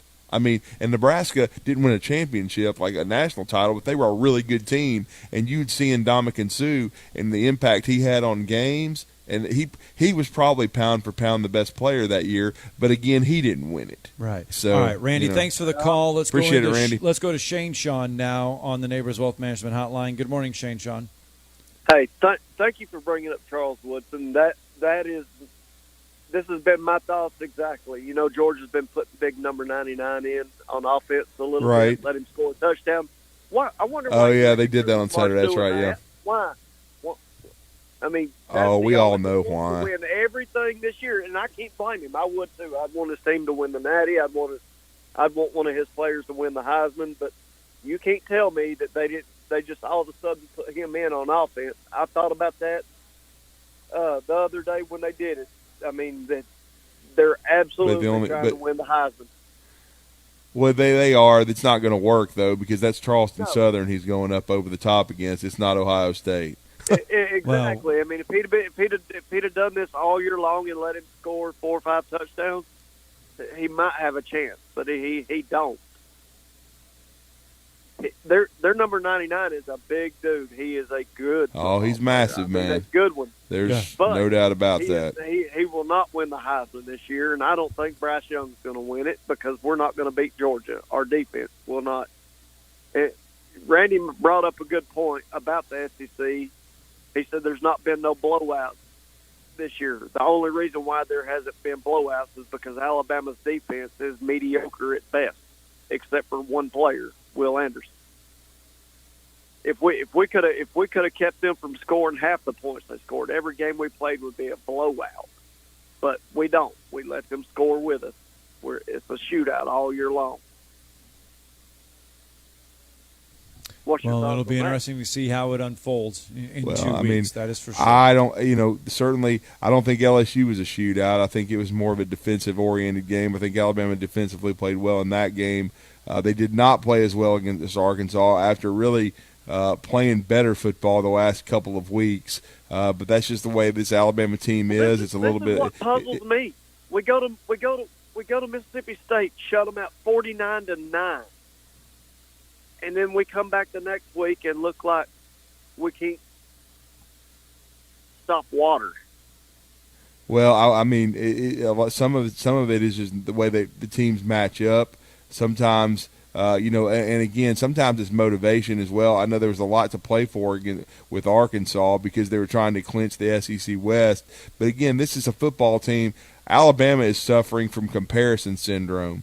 Because Alabama blew everybody out last year except for Florida. Florida was the one game, and really only a couple of unbelievable breaks on turnovers for the Gators kept that game one score.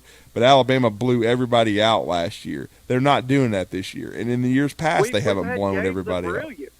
We've had games of brilliance where we look amazing, and then we go play the next week and. I mean, even the 2016 team, which was a dominant team, remember they were down 24-3 to Ole Miss.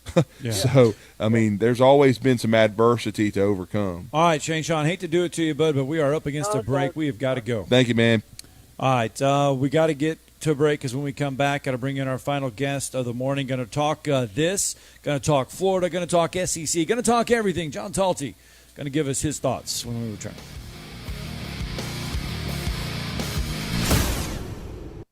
You're listening to Talkin Ball on 97.7 ESPN, The Zone. Just got a wreck in Decatur. Got a utility department vehicle involved. 700 block of McGlathery. No injury reported. They never found slaughter in Old Madison Pike. That one reported as an injury, but it wasn't there. Patterson and Pulaski Pike turned out to be a no injury, but you still may have blockage on that one. Snelling has immediate need for experienced materials handlers at a premier government contractor. First shift at $14.50 an hour plus overtime. Huntsville.snelling.com. Captain Nick in the North Parkway. Popeye Skywatch Traffic Center. You've got to experience Toyotathon at Bill Penny Toyota. They've got the selection with over 700 new Toyotas to choose from. And they've got the extras with Bill Penny perks and a 10-year unlimited warranty. So get on over to Bill Penny Toyota today and experience Toyotathon. Bill Penny Toyota in Huntsville and online at BillPennyToyota.com. Bill Penny's Toyota 10-year unlimited warranty is valid through the 10th year of ownership. Valid on new vehicles only. See dealer for details. When you call most roofing companies, all you'll hear is, you need a new roof. Not when you call Fleming. At Fleming Roofing and Restoration, we're focused on your needs, whether it's an easy repair or a full roof replacement. Folks around here have trusted Fleming since 1965 for all their residential and commercial roofing needs. And as the area's storm damage experts, Fleming knows all the ins and outs of the insurance claims process. Log on FlemingHSV.com to schedule your free estimate today. Fleming Roofing and Restoration. We show up. Brooks & Collier has always been about making the most of your outdoors. Our lush greenhouse and new furniture ideas will inspire you, but we're also about value. Our brands are so handsome, they'll make themselves comfortable inside or out, and so well made, they'll weather the weather for many years to come. Our staff can consult you on the right choices, and Lucy for sure can show us the sofa that's the most comfortable.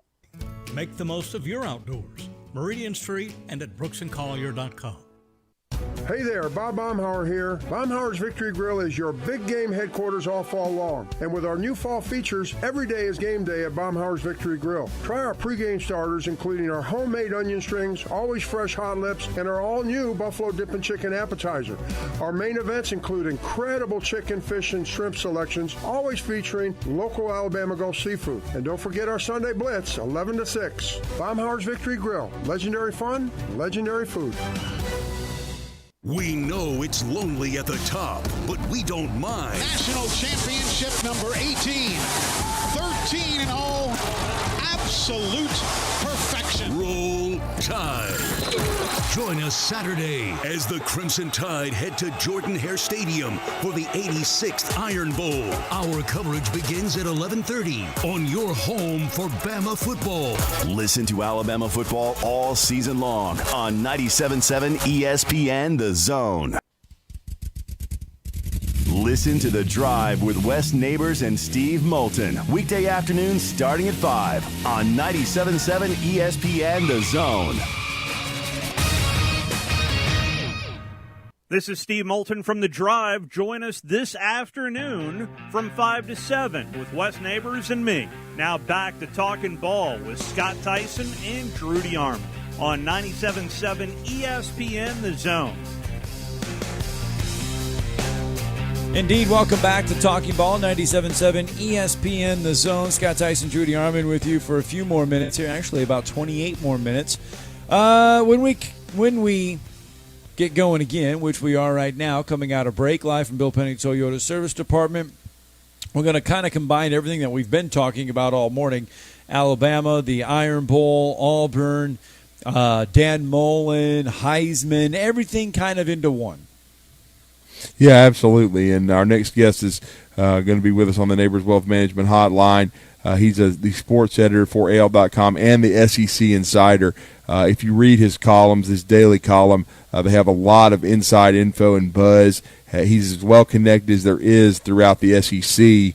And he had some very interesting thoughts on his piece Sunday about Brian Harsin as he's wrapping up his first season on the Plains. Also had, some outstanding takes on Bryce Young, and we're going to pick his brain a little bit with the coaching carousel, especially in the SEC now that LSU and Florida, two of the more high-profile jobs, Scott, not just in the SEC but in college football, are open right now, and that is John Talty, and I believe he's with us on the Neighbors Wealth Management Hotline. John, it's always great to speak with you again. I hope you're going to have a happy Thanksgiving with you and your family. You're with Drew and Scott. How are you? Good. Appreciate you guys having me on again. Absolutely, John. And I guess, first of all, we'll delve right into it.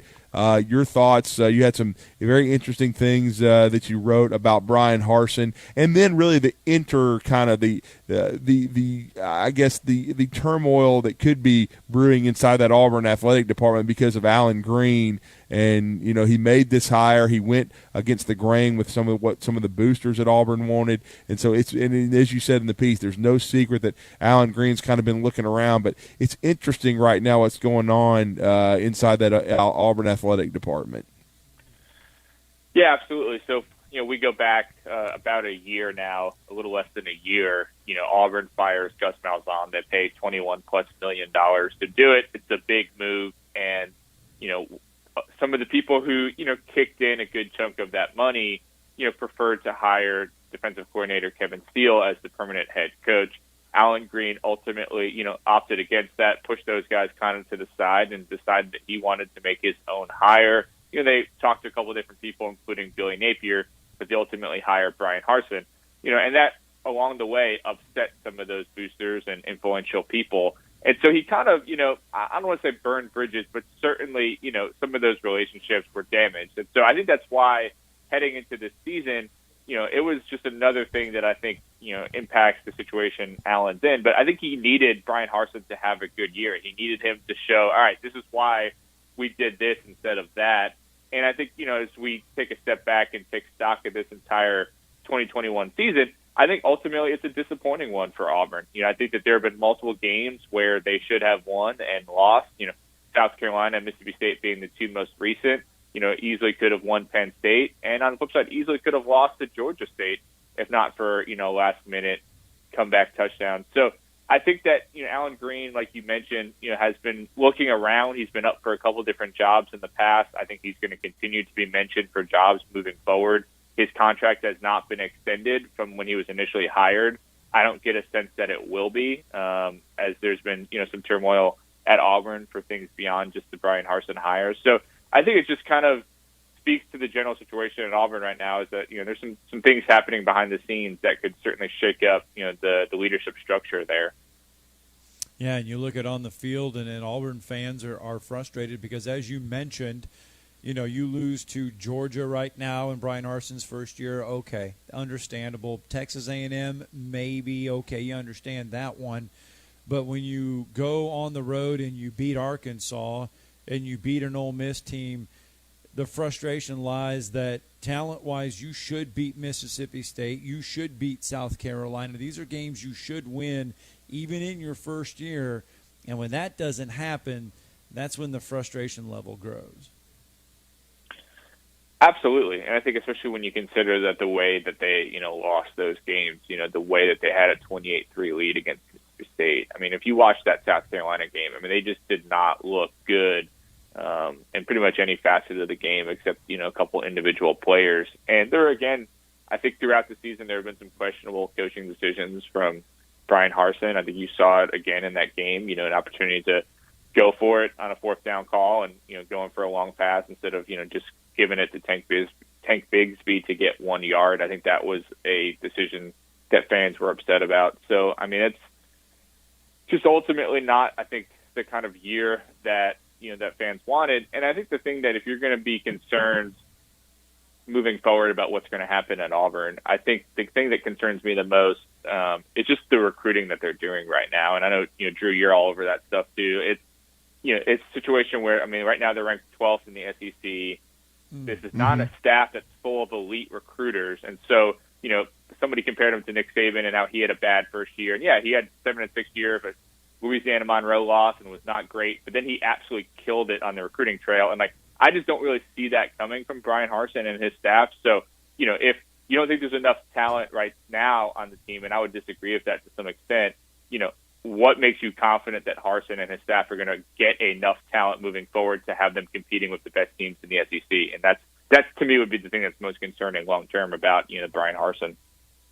Well, and then when we saw this catch up to Dan Mullen, the thing that I've been hearing a lot, and the people that I follow and trust when it comes to Auburn recruiting, you see they're offering a lot of JUCO guys, defensive backs, linemen, things of that nature, and then you hear them being mentioned as going to attack the transfer portal. A lot of times, John, and I think that's what you're referring to, that means they're not in the mix for these elite high school players. And I think you brought up in the piece that they're one of the few schools right now that doesn't have a 5-star committed from the high school ranks, and they don't seem to be in the mix for a lot of those type players. So I guess that's where some of the uneasiness is coming with Brian Harsin and his staff, or how are they going to match up with the Alabamas and Georgias and Texas A&Ms going forward, because that's your top 3 classes in America right now.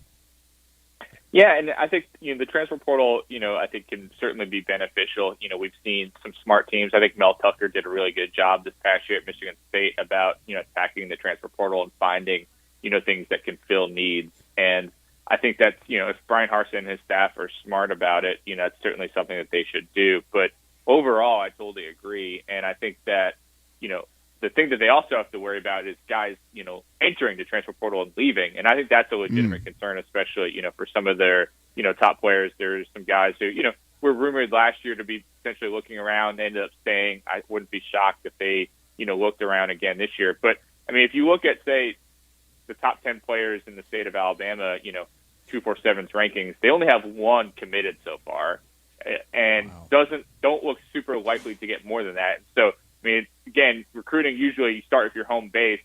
For Auburn, you got to recruit the state of Alabama well, the state of Georgia well, and to only have one out of the top 10 players in the state of Alabama committed to you is just not a great start. I mean, usually you should be getting at least a couple of those, even with how good Alabama's doing things. Mm-hmm. Yeah, no doubt about it. And John, before we switch over to get your thoughts on Bryce Young, with the instability right now and the uncertainty with Allen Green, who hired Brian Harsin, how hot would Harsin's seat get, and how quickly with the season not going well, and if they don't perform well in the Iron Bowl? Yeah, I don't see him getting fired this year. I mean, the only way he could get fired this year is, if he doesn't follow that vaccine mandate that I think continues to kind of loom over things at Auburn, which, he's continued to not address that situation. So that's the one factor there. But, yeah, I mean, if you lose the person who hired you and the president who was there, who, rubber stamped it, will also be gone because they're going through a presidential search right now, too, that kind of leaves you open. And I think that's why, I've already heard Brian Harsin's name mentioned for a couple of jobs that either are open or could open. I don't necessarily think he will get those or leave after just 1 year at Auburn, but I wouldn't be shocked to see, the way that Allen Green is kind of looking for an exit ramp. I wouldn't be shocked if Brian Harsin sees eventually the writing on the wall and, maybe I need to jump before things get bad here. But, I mean, I don't think he's at that point right now or anything close to it. But certainly, if you lose the guy who hired you and they bring in a new person who's not a huge fan of you, you might have to kind of look around. Wow, what a difference! I mean, you knew Brian Harsin was it was a name that we hadn't heard. He was going to have to come in and do a lot of things to make himself adhere to the Auburn faithful. And it just seems like everything is going the opposite direction. As hard as he's trying, it just seems like everything is going in the opposite direction. Well, it's very hard. I mean, the thing that I always come back to in the SEC is that in order to move up, someone has to move down. That's how it always comes down. That's how I always think of it. And so Alabama not moving down this year. Texas A&M, pretty good this year overall. LSU fell down.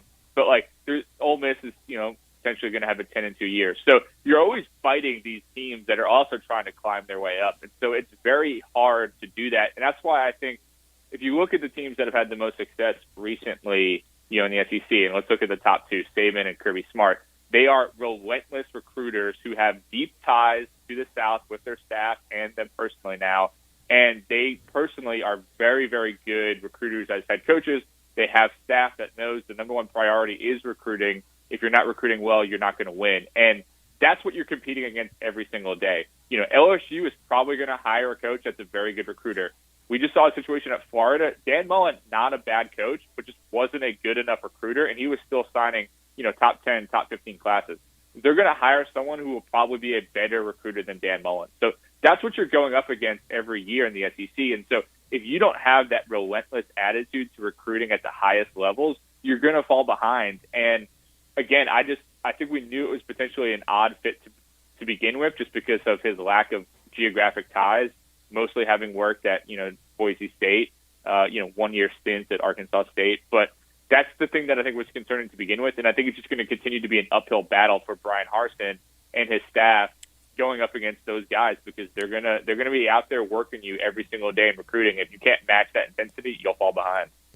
Yeah, and John, and you're right about that. And then to switch gears to the other side, Bryce Young had a Heisman moment on Saturday. He and C.J. Stroud seem to be trying to separate themselves now. Yeah, I think that's kind of where I think the top two is at this point. I think right. Look, for the most part this year, it's kind of been a weird race, and I've seen other people say that as well. Bryce Young has been the betting favorite through most of the season, but as I wrote in my column, he kind of felt like a placeholder. Like, yeah, he's doing well, he's on a good team, we'll leave him there for now until somebody else emerges. And I think C.J. Stroud is the guy that's really emerged as the number one competition, to Bryce, is now the betting favorite per Vegas odds. But I think those two have both, kind of separated themselves from the rest of the pack as, the top two right now in the Heisman. That doesn't mean somebody else couldn't bounce up there, but I think Kenneth Walker fell back based on the way Michigan State played, and I think those two have the most potential to, put up some big performances down the stretch. So I think Bryce was fantastic against Arkansas. I think, was the clear reason, in my opinion, along with Jameson Williams and a couple of other people, why they won. And so he's got a game against Auburn. Auburn's down. We just talked about why they're down. Should win that game. And then a huge game against Georgia. I think if Alabama can beat Georgia, a big reason why will be because of Bryce's play. And I think because of that, would give him a very good chance to win the Heisman. I don't know if Heisman voters sometimes have a little, Bama fatigue, don't want to give it to the same school back to back. But I think that if, Alabama can beat Georgia in the SEC championship game, it would give Bryce a tremendous shot to win the Heisman. Yeah, no question. And then I want to get my final thought from you. Your thoughts on Dan Mullen, the Florida opening, and what we might see Scott Strickland do. Yeah, I mean, it's another, tremendous coaching job that's now hit the market. I have it slotted behind LSU but ahead of USC in the pecking order. But I think it's, a top 10 job nationally. And I think, I think LSU has a little bit of an advantage. They also have a little bit of a head start now in terms of what they're trying to do. But I think Florida should swing big. This is a great opportunity. There's a lot of, the natural advantages that you want. Florida is obviously a very fertile recruiting base. Facilities have been improving. They have plenty of money, great fan base, great tradition. All the things that you really want in a football powerhouse are pretty much there as the facilities continue to improve. And so, if I'm him, I'm going after big names, at least to start. I think that, of course, you'll see some of the typical names like Billy Napier mentioned. I think this feels like the year that Billy finally leaves, though I thought that was going to happen last year too, and it didn't. So we'll see what he ends up doing. But it feels like this will be the year that there'll be enough opportunities. I think Mark Stoops at Kentucky is going to get mentioned for a bunch of jobs. He's done a great job at Kentucky building that thing back up from where it was. But I wouldn't be surprised right now if there's a name out there that we're not talking about that Scott's going to pursue. I think he's done a good job as an AD. I think he's going to be very smart about this. And again, I wouldn't be surprised if he swung for a big name that we're not even thinking about right now. Well, great stuff, John. Let everybody know how to follow you in your work and what you do for AL.com. Yeah, you can follow me at jtalty and check out AL.com/sports. We also recently launched a newsletter, Inside College Football newsletter. You can find that on our website. It comes out every Thursday morning, and that has a bunch of SEC type analysis and information that I think your listeners would enjoy. Well, I appreciate it, John. Thank you as always, man. Thank you. Appreciate you guys. Let's get our final break in. When we come back here, tomorrow's headlines today.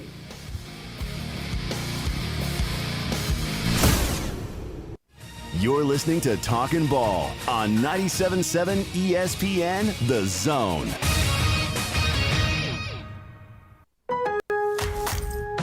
Lowe's Provember event is back, and we're thanking pros like you all month long with buy one, get one free deals on select DeWalt power tools and top values like a Spyder 2-pack of 4.5-inch diamond cutoff wheels for $14.98. Join us for Provember, going on now through November 24th. Shop in-store or at Lowe's.com/Provember. Lowe's, the new home for pros. While supplies last, U.S. only, valid 10/28 through 11/24. If you need a car, McCurry Motors is ready to put you in a quality vehicle, and in-house financing is available. If you have a job, McCurry Motors will work with you even if you have a bankruptcy, divorce, or bad credit. Visit McCurrySaysYes.com. Every car comes with a warranty, and they report to the credit bureau. With 2 locations, Highway 72 in Athens, call 256-230-0232, or Max Luther Drive in Huntsville. Call 256-713-0575. If you're ready to lower your utility bills, it's time to call Eagle Insulation. Eagle can handle it all. Attic re-insulation, insulation removal, wall insulation, and new construction insulation, commercial and residential. Our primary goal is to save you money, and lots of it. Typical clients realize their return on investment within 3 to 6 months. That means the re-insulation actually pays for itself and then some. See if we can help you. Contact Eagle Insulation today, 256-755-1556, or log on insulatewitheagle.com.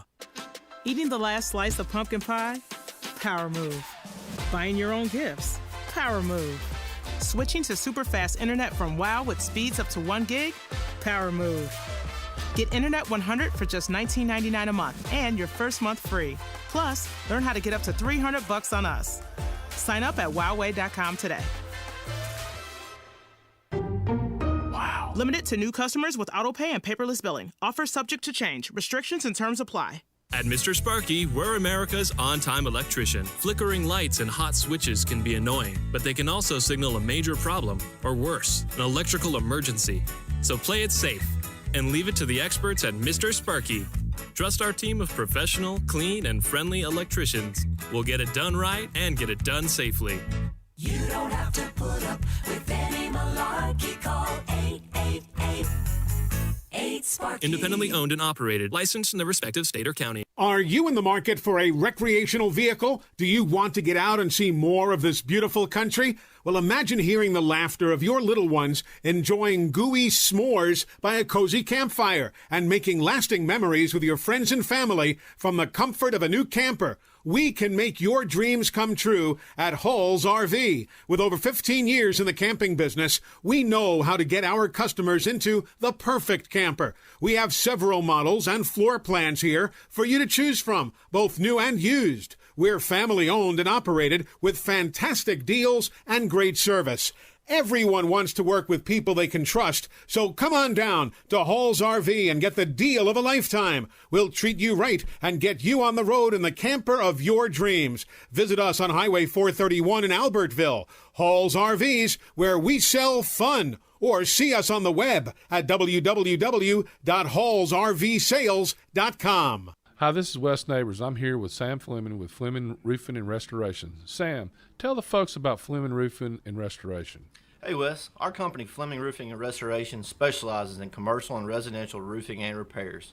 I'm a fifth-generation Huntsvillian, and our family's been doing construction business in Huntsville area since 1965. Sam, what kind of roofs does Fleming Roofing and Restoration do? Our guys are skilled enough. We can come out and address any kind of leaks or issues you might have on your commercial, on your metal roofing, on your shingles. We can do anything, and we can offer you a solution to repair it, or we can replace it. Well, you guys also do insurance restoration. Our staff has 10-plus years of experience as insurance adjusters, and we really do know the inside and out of the claims process at Fleming Roofing and Restoration. Check out Fleming Roofing and Restoration online at FlemingHSV.com, or you can call or text them at 256-651-9440.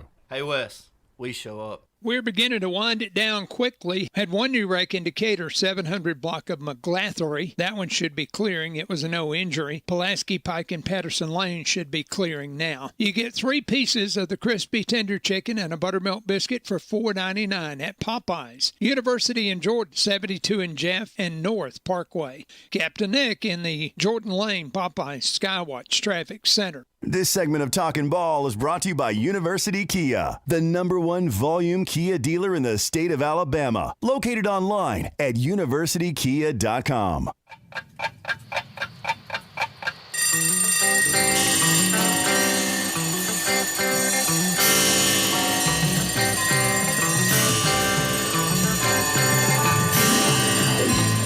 It's time for tomorrow's headlines today with Scott Tyson and Drew DeArmond on 97.7 ESPN The Zone. Time keeps on slipping, slipping, slipping into the future. Welcome back. Talking Ball, 97.7 ESPN The Zone. Your tomorrow's headlines today. Yes, we've been talking about Dan Mullen getting the exodus at Florida. There was an in-state coaching move yesterday as well. Troy saying goodbye to Chip Lindsey. Only as not well. even near the end of the third year. Yeah, they'd only won 5 games per year. They hadn't been going to bowls, and he was 5-6 this year, 15-19 in 3 seasons at Troy. And they were, he had to fill the shoes of Neil Brown, which was tough. He went to West Virginia, as you know, Scott, and they had won 10 games, 3+ years, and won 3 bowls. And so they were backsliding at Troy. We know South Alabama's building their facilities up. We know what Bill Clark's been doing at UAB, and so that led to a quick end of the tenure for former Auburn offensive coordinator and former Bob Jones standout, Chip Lindsey. All right, so Ross Dellinger did all the hard work. I'm just going to mention everything. The total amount of buyouts, if you include Chip Lindsey. So of the fired coaches so far, right? The fired coaches so far. Yeah. Do you want to take a stab at how much money has been spent in buyouts for college football coaches this year? $63 million. More. $80.6 million in college buyouts for head football coaches so far this year. Now, Peter Burns, this is a nice little comment by Peter Burns, SEC coaching buyouts is the 15th largest economy in the world. Yeah. I mean, that's just crazy. But $80.6 million has been spent, and Brandon has been kind of joking with us, too, when he calls in, but $80.6 million in head coaching buyouts this year alone. And we're not even done. Right. We're not even done. There'll be more to it.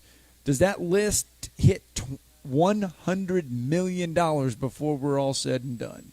I'm sure it probably will. I mean, I don't think it's over with as far as coaches getting dismissed. There will be some that will wait until the end of the season. But the reason that you're seeing a lot of moves made early, though, is because of the early signing period. I still think that has a lot to do with it because you're trying to get a head coach hired and in here.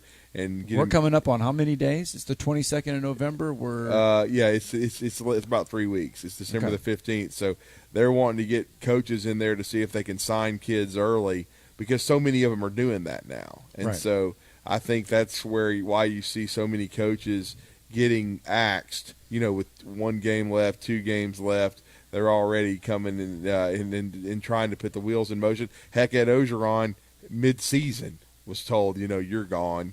And decided to coach out the rest of the year, and now will be coaching to try to extend his career into a bowl game, I guess. I'm assuming that if LSU upsets Texas A&M, and if they did, then they should fire Jimbo Fisher. But anyway, that would be just I don't see that one happening. That would be now. just a horrific ending. I don't see it either. I think A&M is too talented.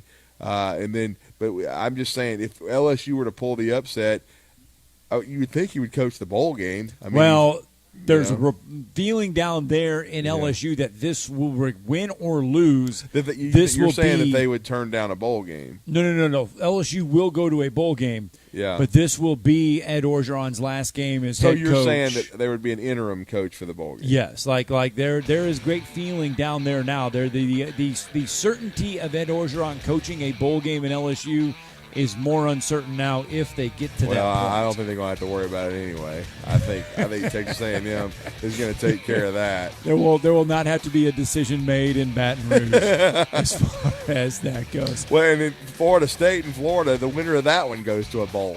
So think about that. Come on, Mike Norvell. Yeah, come on, Jackson West and Mike Norvell. We know Dan Mullen will not be coaching Florida in that game. But the guy that took over for Dan Mullen when he went to Florida, when he stayed at Mississippi State, will be the interim coach now for the Florida Gators. I forget who that is. But anyway, that's going to do it for our time here at Bill Penny Toyota. We'll be back in studio tomorrow morning, guys. Thanks for watching and listening and watching. Tom Luganbill here for Woody Anderson Ford. When I was in the Tennessee Valley, one of the things that impressed me the most was the quality of the people. People like Bobby White and his team at Woody Anderson Ford.